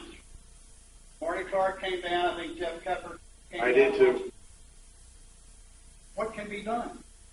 Well, that, You know, to your point, and I do like appreciate you call it. the emails. I know that Jeff's been there, Marty. I know I've been there. Again, it's one of the reasons we're having this discussion is how far can we go? Obviously, that house is an example. If there was, excuse the phrase, poster child for housing and what we're talking about, that's what we're talking about. Is the house behind an association, do you call? Yeah, exactly. I mean, it's just. By the way, that property was sent to your office, Joe, last month. Yeah, you got it. Take your pick. 4 vehicles in the front yard. One of them on a jack. I think that's the one that I saw when Chris and I. It probably was. It's unbelievable. Yeah, I know we got that one to your office, but again, I think now I'm going to move to the noise issue, and then we're going to close out and go move to the sign issue. We had an example this morning of somebody running a saw. Thank you. We all have other issues of noise. Where is the line for us? There is a line for us to get involved versus the citizen filing, because is there not a noise rule in the county? Or where are we with that whole issue? I can't answer the county's noise ordinance without researching it, but basically, the violation that she brought to your attention was the indicia of a commercial use. It sounds like somebody's planing lumber and all that kind of stuff, which is a violation. If that were a loud stereo making exactly the same annoying noise, I would say respectfully that's her issue to take up with the neighbor and file suit on her own. Now, this case is different. And again, I apologize. I can't answer your question on the. I don't know that there's a noise ordinance in Worcester County. We had this conversation last year. We did. I remember we talked. The town of Ocean City has a noise ordinance. Oh yeah, well theirs is horrible. Their Ocean City's is just an untenable. The town of Ocean City says that I have committed a noise violation if from my property a noise emanates which is clearly audible 50 feet from my property. Yeah. A conversation is clearly audible 50 feet from my property. I will research the county, but basically noise is a private problem. It really is. And I will tell you that Ocean City does not enforce its noise ordinance, but I think a lot of it, Joe, if I'm correct, stemmed for the renters when they get the rental license so that there aren't 50,000 kids having a party. That's part of it, you know? Well, so, I mean, if the kids are having a party and a neighbor calls, I would not object to some member of the staff responding to say, quiet down. Well, I would expect they would call and the police department would respond, wouldn't they, Bob? That would be a normal thing for them. That doesn't become disturbing to people. Okay. Good discussion, Joe. Thank you very much. Let's move. May I ask a question? Sure. While you're, what if, this is just a curiosity question. I'm not suggesting we do. Let's just say that we, as a board, decided we wanted to have a no noise ordinance. It's not in our declaration of restriction, but it is in here that we have some power. Right. Could we then, through you, go to the county, go to Matthias, go to somebody and say, we want to make law? Why not? We've done it before. Well, I'm not sure you have to go that far because what you probably can do, in your restrictive covenants, you're entitled to resolve nuisances. And if you, in your judgment, if it's a community nuisance, you could probably put some regulations in effect to resolve. Well, we can't find. No, you can't find. I know. So we have no. Well, but again, that's not that you particularly enjoy it, but you can send it to me and we can try to enjoy it. Okay. And I'm not the one that said that you didn't write fines. That's here. That's not me to get my own work. So. Okay, let's move on to the political sign issue. Yes. Because Joe, as I mentioned to you in our discussion, we're in the midst of a process with the art committee to review guidelines signs and all kinds of things in Ocean Pines, but the particular issue of political signs has come up as to what we can and cannot regulate, which is help us out with. I got an email from Senator Mathias's office because he knows that I'm the attorney to Ocean Pines. Mr. Reynolds wrote him an inquiry about whether or not the Ocean Pines Association policy on political signs, which limits a candidate sign on a property to one sign, is violative of the Homeowners Association Act. And Senator Mathias asked me to reach out to the board, and I sent his email to Mr. Thompson and President Terry, and I was put on the agenda for today. The provisions, well, let me say this, because when President Terry and I talked, he brought up a point which I want to make sure everybody understands is a different situation. In Worcester County, there are zoning ordinances which limit the use of property. Ocean Pines in Worcester County, under its declaration of restrictions, has more restrictive use of property. So Tom's question to me was, well, if we're more restrictive than that which is allowed by the law, aren't we entitled to do so? And in the zoning context, you are. But the specific provision that I'm going to read to you is in the Homeowners Association, which relates just to homeowners associations, so we are strictly bound by that. And what it says on candidate or political signs is in section 11D-11.02, and it says, in this section, a candidate sign means a sign on behalf of a candidate for public office or a slate of candidates for public office, except as provided in subsection C, a recorded covenant or restriction, a provision in a declaration, or a provision in the bylaws or rules of a homeowners association may not restrict or prohibit the display of a candidate sign or a sign that advertises the support of or defeat of any question submitted to voters in accordance with the Elections Law Article. C. Restrictions on display of candidate signs or signs relating to proposition. A recorded covenant or restriction, provision in a declaration or in the bylaws or rules of a homeowners association may restrict the display of a candidate sign in the common areas in accordance with provisions of federal, state, or local law, or if a limitation to the time period during which such signs may be displayed is not specified by a law in jurisdiction, 30 days before the primary election, 7 days after the primary election. So what that says is that you all can restrict signs, political signs, in the common areas of those areas owned by the association, and you may limit them to not more than 30 days prior to the election and 7 days after. Other than that, you cannot limit candidate signs, which means that if I'm running for office and I want to put up 20 Joe Moore for state's attorney signs on my property in Ocean Pines, I'm entitled to do so. Let me take it one step further, Joe. I believe there's a regulation which is 2 by 4 regulation, 2 feet. Okay. Suppose I wanted to put up an 8 by 8. Could I do that? Yeah. On my property? Yeah. An 8 by 8. Yeah. And I would not be in violation. That's correct. Okay. And you got to understand the difference is that I have a limited amount of time within which I'm entitled to exercise that right. So it's 30 days before and 7 days after. So I've only got 37 days to display this. So, and you know, having run for office, hell, I had signs everywhere anybody would put them. Exactly.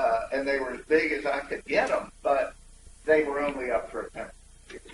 That's really the difference. This is before or after primary, before or after general? Correct. 30 days before the primary, 7 days after they come down, 30 days before the general, 7 days after they come down. Okay, we have a totally separate election board of directors inside Ocean Pines. Right. That is neither a primary nor a general election. Right. We Nor does allow, it count. It's not a political sign. well, that's what I mean, are we allowed to govern that? Yes, Yeah, I think you are. because it's not a political function. Yeah, and what it says is At least that, I'm not a politician. well, it says that it is a candidate sign, means a sign on behalf of a candidate, public office, or a slate of candidates for public office.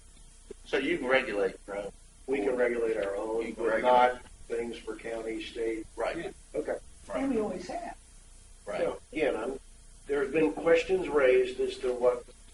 No, Marty, I think if you're running for county commissioners and you want to put up an 8x8 sign on somebody's property within on Ocean Parkway, on somebody's lot on Ocean Parkway, my understanding was that was not allowed. Joe just said that is allowed. And multiple signs are allowed for the same campus. Right. There's no restriction. 30 days prior, 7 days after. That's correct. And no common area. And no common area. Yeah. Let's understand, folks, there have been restrictions in place by this organization On in political signs. on its own guidelines Right. that have been enforced and should have been enforced because that's what was in place. We now, and as I've said, I'm in the process of working through a revision of that, and this issue came up. I wanted to get a clarification of what we cannot oversee. Okay. If we made that more restrictive, we're not really allowed to do We're not allowed to do Right. that. Correct. Fair enough. Right. And does the county have a different requirement versus what the homeowners association has? Which one is more I think- trumps the other? I think the only thing the county has, and again, you're testing my recollection, is time which a political sign. That's why I thought there was a difference, because there have been political signs up for certainly more than 30 days. Oh, sure. I had one up in Pocomo for a year and a half. Which I didn't mind at all. How did that work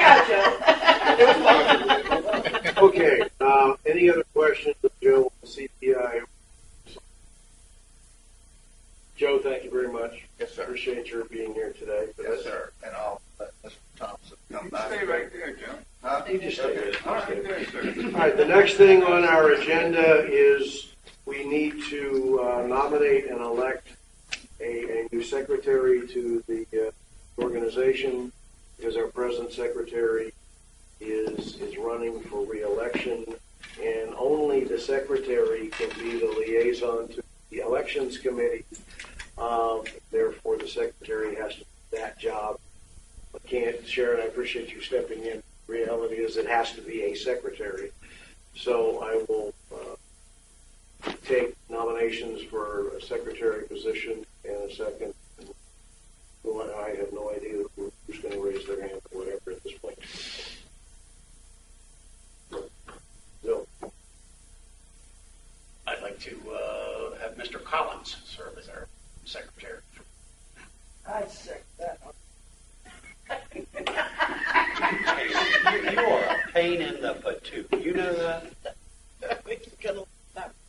Is that based on my qualifications, Mr. President, or is it just because I'm the only one available? Oh, heck no, you got nominated. That's why. Yeah. At this point, It was based on qualifications. It wouldn't have been a second. Now, if whoever it is, if you have a committee that would like me to swap with you, I'm more than happy Right. to do that. So you don't have a bucket. so effectively, I have a motion and a second. Any further discussion? All those in favor? Aye. Opposed? No. Congratulations, Jack. You forgot to step back when everybody else stepped back. Bob Thompson, CPI. Sorry. Not that we haven't already discussed it. Well, Go ahead. as much as I'd like to go ahead and jump in here, I believe Mr. Collins had fourth item under new business. Oh, thank you. I forgot my note. Yes, liaison. Sorry. Yeah, I just wanted to stay consistent I've attended 2 meetings at the commissioners in Snow Hill. And, I don't know if you guys partake in going through this. Bill does religiously. He goes down with me in most cases, and he goes through it. So it's kind of nice to know what's going on at the county level and how it may impact the surrounding area of Ocean Pines, if not Ocean Pines directly. But I do give this to Michelle, and Michelle has, she keeps it available for some period of time, anybody that wants to use it. The other thing that I'm involved with is the golf committee, and I want to pass this stuff down. These are the minutes from the last meeting that the golf committee had, last 2 meetings. And a couple things that I want to state. Number one, my good friend to my left here put in a heck of a lot of work on an affair on May the 3rd, which was actually their spring semi-annual golf meeting, and he and his wife make the best deviled eggs I've ever eaten. I mean, they are really good. So, I would recommend anybody out there that if you really want a good deviled egg, knock on Bill's door and see if he and his wife will make a couple up for you, because they really are good. You're welcome. The other thing, as far as she's still smiling, you're okay. Go right ahead. Well, don't be one of the deviled egg business out of your house. Oh, it's happening now. The other thing that I want to bring up as far as the committee is concerned, there was an issue concerning that particular soiree party, get-together. It was the Kentucky Derby party, and they held it in this room, and they have been charged $45, and they felt that was unfair, and it was brought up to my attention. I suggested that Sharon bring it to the attention of, Bob Thompson. I think it's basically a charge based on a misunderstanding. So I don't know if that thing's rectified to their satisfaction. I don't recall hearing of it. Sharon, we talked about We it. have not. Okay. All right. Well, then that's I'm what it waiting. is. I'm still waiting for some information from the golf. What information you waiting? I was trying to finish it, Jack. Oh, I'm okay. sorry if you jumped in. They did 2 dinners, or their opening party, another one. I'm waiting for the budget. As a matter of fact, I spoke to the golfers yesterday to have the information. So when I have everything, I'm going to come sit. Well, in the final analysis, Bob, what they're saying is that if this particular organization is meaningful to the community and the board, and I do believe I sat in a meeting and heard someone, our president, express the fact that we are interested in their input. Treat them the way you would treat any advisory committee. That's where they're coming from. That's their thought process. And it's only 45 days. So it's something that we might want to bite the bullet on, and not charge $45. The other thing is that as I was driving around Ocean Pines the other day, I ran into a group of citizens cleaning Pintail Park. And it turns out that is the Ocean City Power Squad, but they are all members of Ocean Pines Association. And I got out of my truck and I thanked them and congratulated them and told them that I would recognize their efforts in keeping that park clean. They said they've been doing this every year for about 13 years. And that's super. I mean, that's the kind of thing that we really need as far as citizen involvement in maintaining the welfare and the appearance of our community. So that's it. That's what I just wanted to get across. Thank you. Thanks. Thank you, Madam Secretary. You're welcome, Baldy.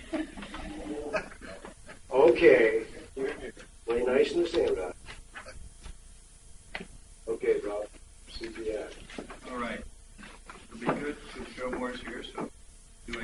out of step from what he tried to share with us earlier. We can address that. I'd like to start with 9 Salty Way. I'm going to try to take them in order that I think they were in your packet. Right. You'll notice there are actually, pictures are the easiest. You can see the propane tanks. They're supposed to be screened. You'll notice that it appears to have 4 propane tanks on the property. 2 up against the house, 2 off to the right. You can see it from the drive.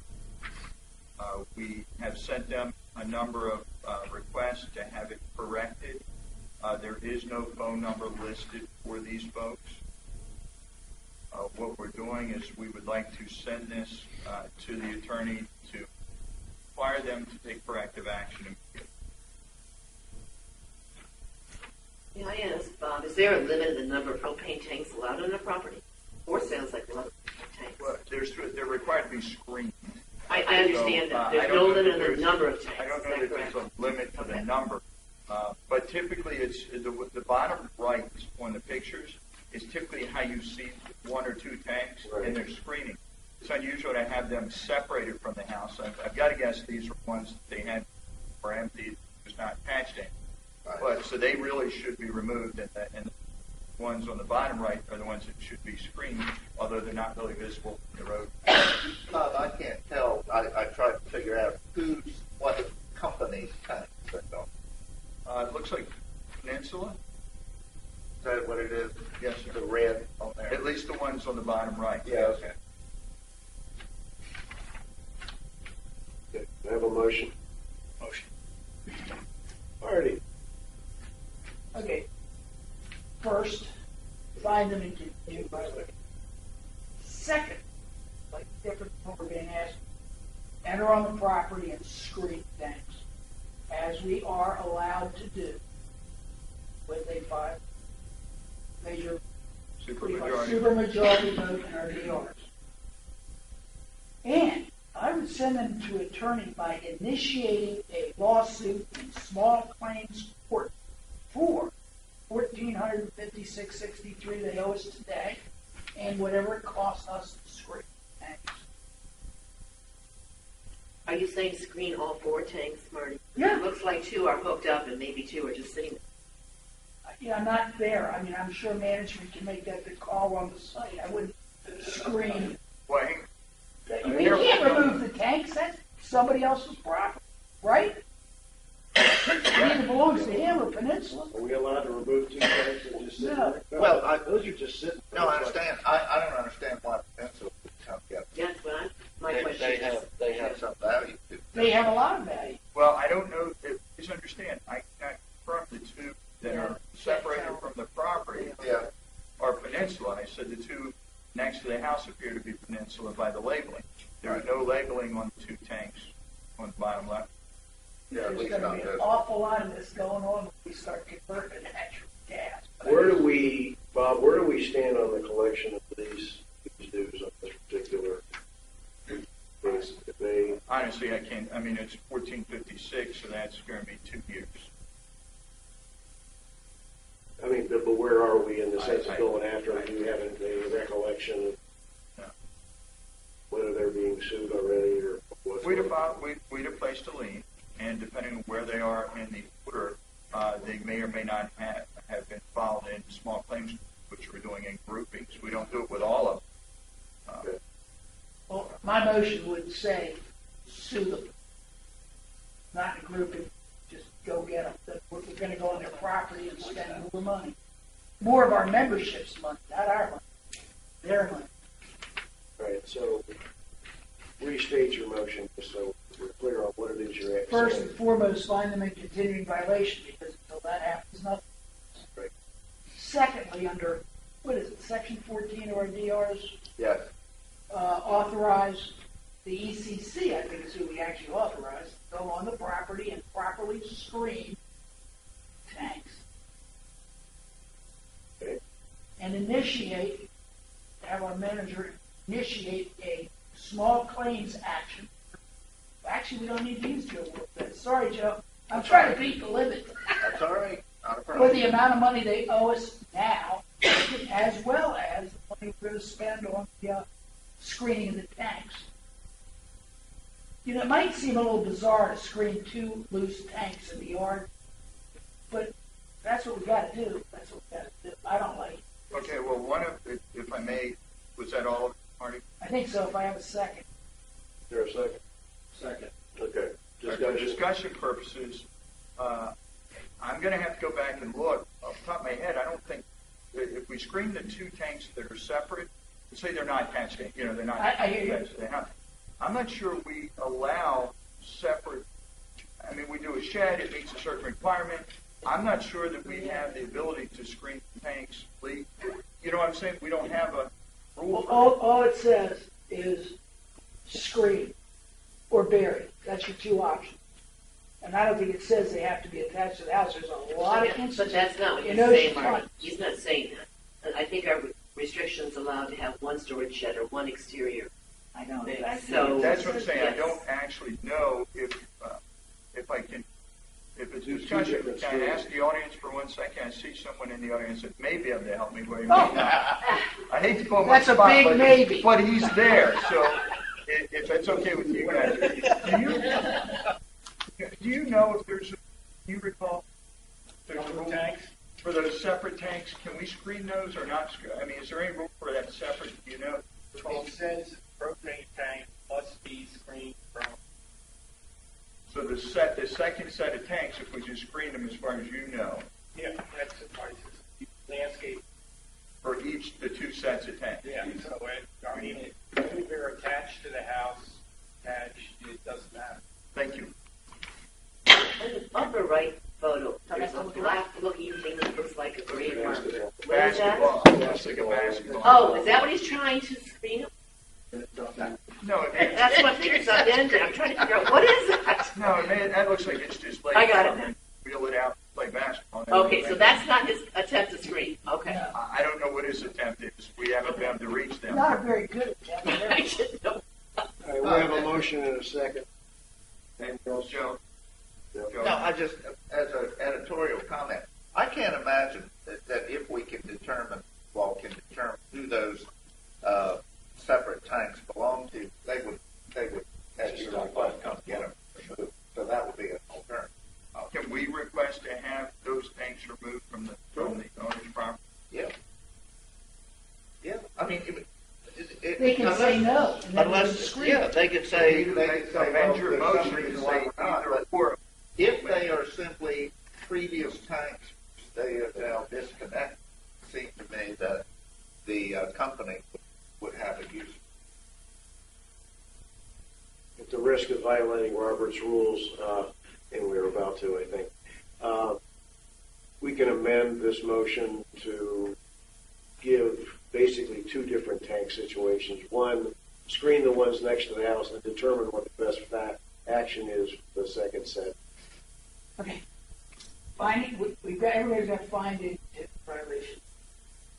Enter upon the property as we're allowed to do under Section 14 of the deal. Direct ECC to enter upon the property. To screen the tanks next to the house as required. To screen or remove. And to screen or have removed the other 2 tanks. Not as to the house. And initiate a lawsuit in small claims. The $14.26, the cost of screening, and the $75 just wasted time. And ECC is inclusive of Public Works, and it would be the ones that build. ECC is included. I don't know if it is or not, but the DR is directed us to give the authorization to ECC. All right, we all know what we're doing. We still have a second? Yes. Okay. Further discussion? Yes, I have a question. Yes. One question. Are all these, like all the mail that was sent to them was unclaimed? Are we certain we have the right address? The searches would be based on what's on file. I mean, what do you want me to do from that standpoint? We have a address. But what's on file with us? And when somebody has transferred the property or is going to foreclosure, do we get notified from the state or county or anybody? Sometimes. Yes, sometimes it's the right answer. She checks that. Does she check that Yeah, stuff? So she checks with the county to see if the address is Yeah. still the same. Okay, that was my question. All those in favor of the motion?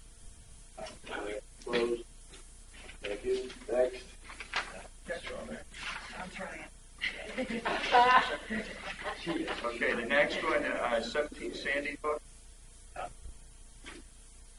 If you go right to the picture, you see they have a trailer on the property, exceeds the limits, and we'd like to send that to the attorney for action, and that would be, they'll send them a letter requiring them to do it. This is, go ahead, Mark.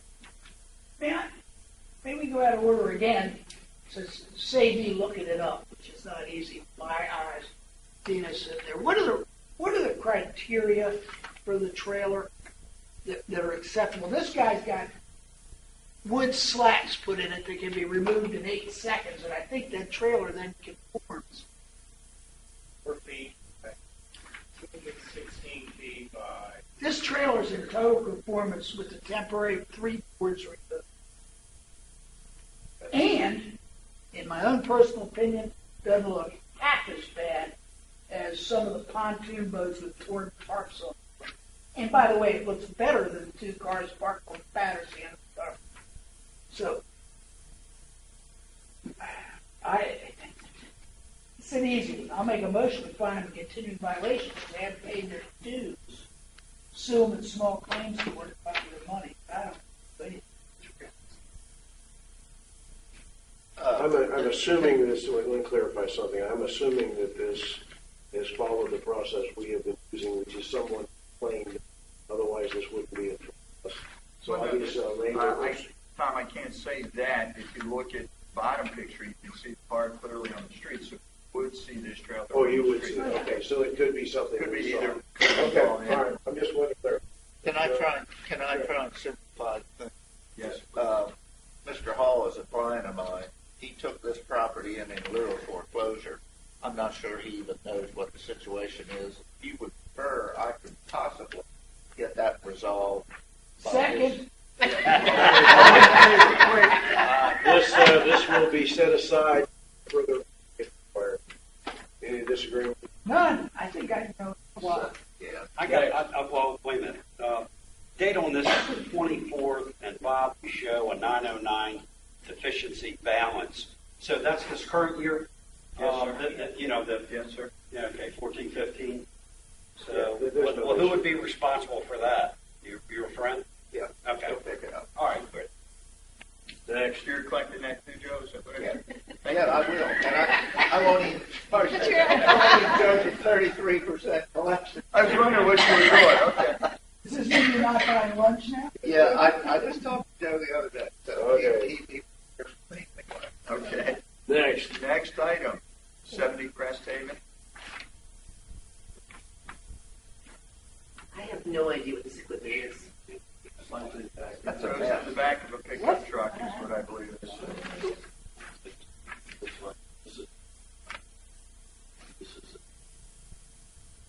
So all of this goes into a truck and it's just sitting on the ground. Pickup truck, right?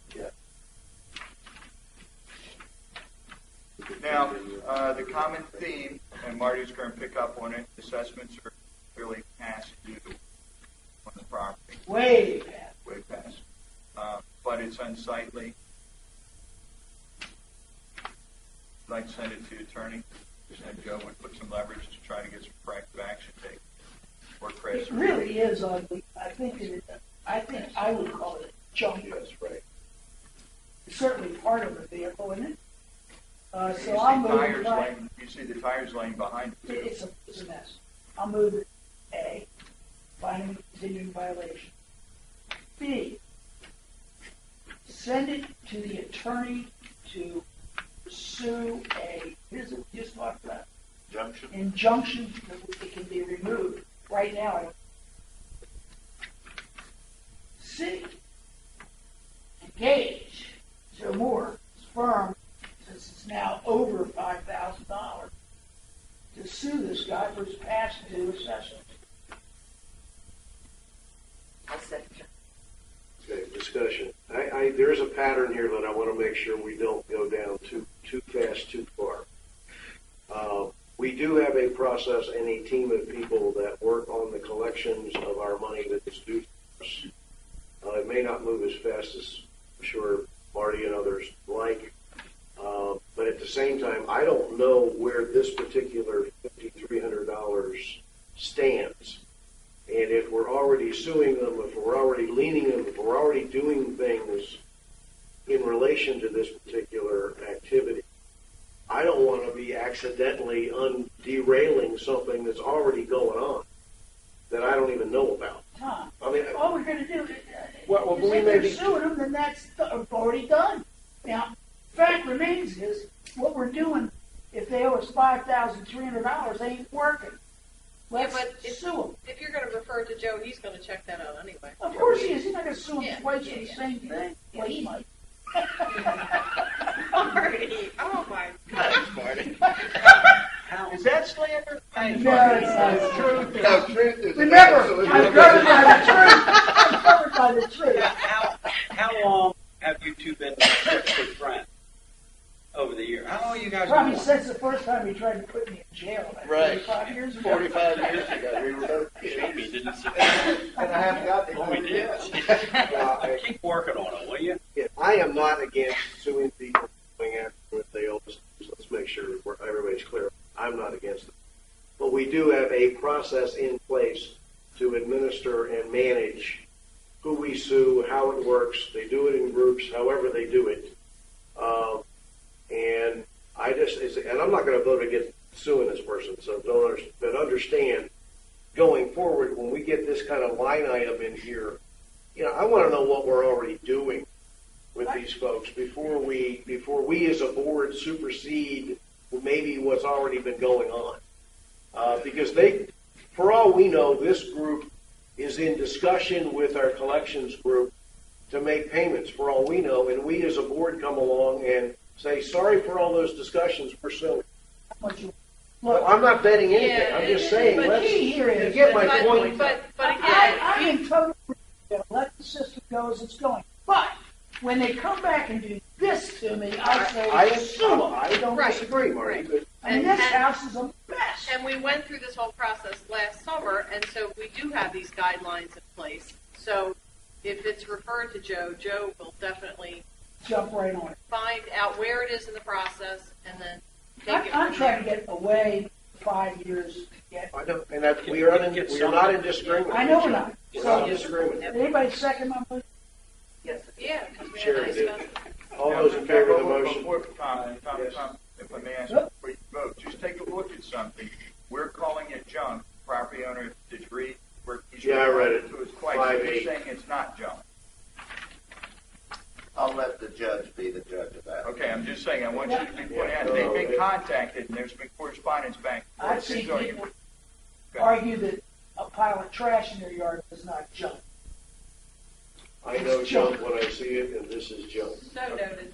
I just want to make sure we didn't Well, overlook thanks, that. Bob. All right, all those in favor? Aye, opposed? Okay, one more. This will be interesting. 3 Bramblewood.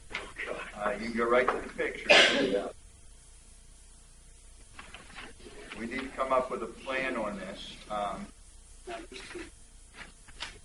These people don't occupy this house, is that correct, Bob? This is summer house. They've agreed that they've passed. They're deceased. I have a question. Any idea what it costs for us to go on this property and fix it?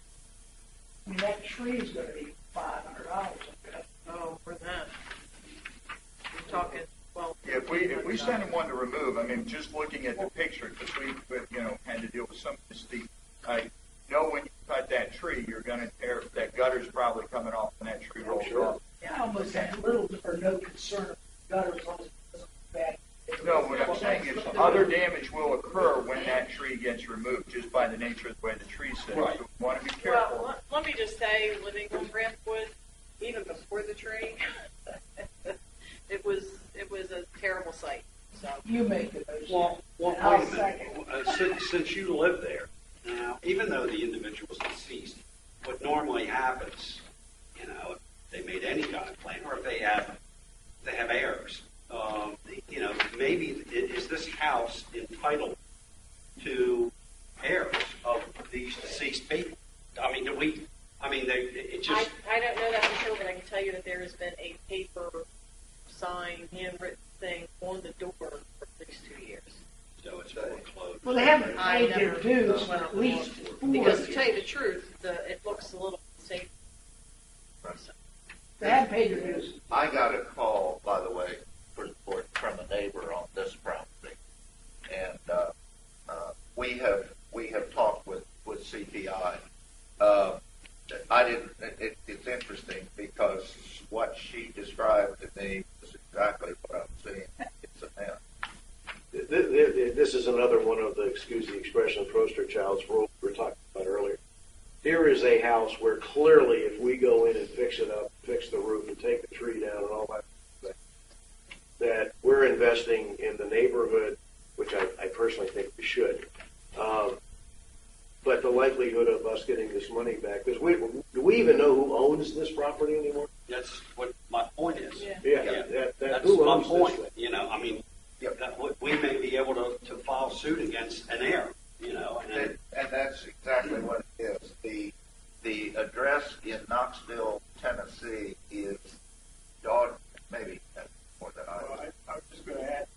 Obviously, a very complicated story here, but there is recent consent order on a certain point in which there is a personal representative of the state, some five. Oh, okay. Yeah. And what happened is retroactively filed. The story behind that property has got very complex and susceptible to a lot of speculation. There is a recent consent order signed by the personal representative filed that he trusted. Land. Is it in Worcester County? Yes, sir. I thought the Iacones lived elsewhere. But there's an estate in Worcester County? No, I know. That's what I said. But their estate is in Worcester County? I don't know that. The personal representative's office. Where? But there's a Worcester County consent order signed by the personal representative filed 2006 deed of trust in land record. If you go in and search on the name, you'll find. I would like to make a suggestion in the form of a motion that while we do find them in continuous violation, that we basically send this to Joe's office for the purpose of creating a plan of action based on what is going on here. Because to jump in and just start suing and all that, we could end up with all kinds of expense here that we may be able to avoid by We already have all kinds of simply putting a plan of action together first, so that we know what it is we ought to be doing and not doing to a building. This is a great example of an unkept, unmanaged, uncared for facility that is behind on the dues and all kinds of things are going on. I would like to make the motion that if we find them in continuous violation, but we refer it to Joe's office to create a plan of action, not just jump in and start suing them, but let's put a plan of action together based on what we find out on who now owns the property, who's administering it, or what's going on. Because I personally don't want to just start jumping into court and start suing people when we don't even know who owns the place or who's in control of it. Do I have a second to that motion? Well, do I have a second? Yeah, wait. Now it's second. Now it's discussion. Well, I would then let me amend it. I think it's a great idea, Tom. I think you're headed in the right direction. However, I'd like to see this come back. Well, it will. Oh, it will. It will. The Well, plan I will mean, come back. that's not what your motion said. Your motion said. Okay, so I amend my motion that the plan will come back. Come back to the board for further review. Right. I had understood that. What else? Okay, well then, if he understood that, then I withdraw the motion. No, that's Can okay. I ask a question? Sure. Well, what happens with the tree? You got to laying up on the house? Are we going to authorize ECC to hire a contractor? Okay, I amend my own motion to. Yeah, hold on hang a on. minute. Wait. If I may ask, Go ahead. if I may ask, Marty's point, not only is this an eyesore, I think the tree poses a safety issue. Yes. Absolutely it does. And as a safety issue, I believe we ought to engage with a contractor to remove the tree, and I think we ought to allow our team to either engage in a contractor or will do it, cut the grass. Yes. I Amen. think those two we Okay. can Yes. take care of rather quickly while Yeah. Joe is doing research on the property and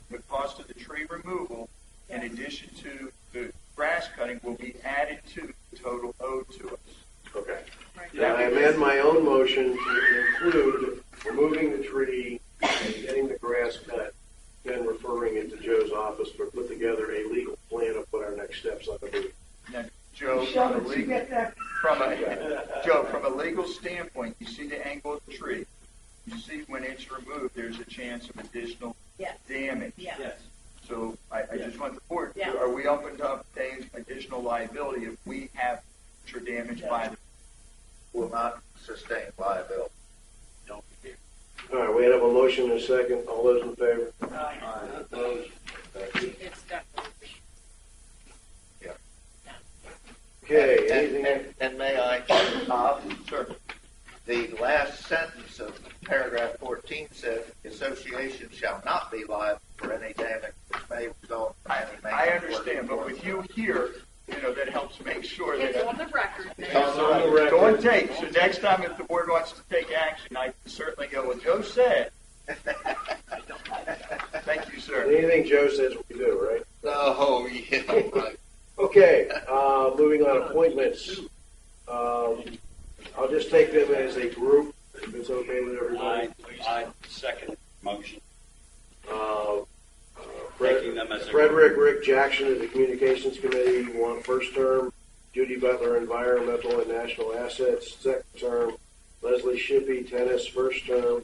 Bob Abley, Environmental Natural Assets, second term. And Don Flax, Environmental and National Assets, first term. Any objections to these appointments? We will sign the papers, make sure they're in. Media questions? They all left. No, they're all right there. All media people, raise your hand. No, there's three. I'll take a motion for adjournment. Motion. Second. All those in favor? The club's open for lunch.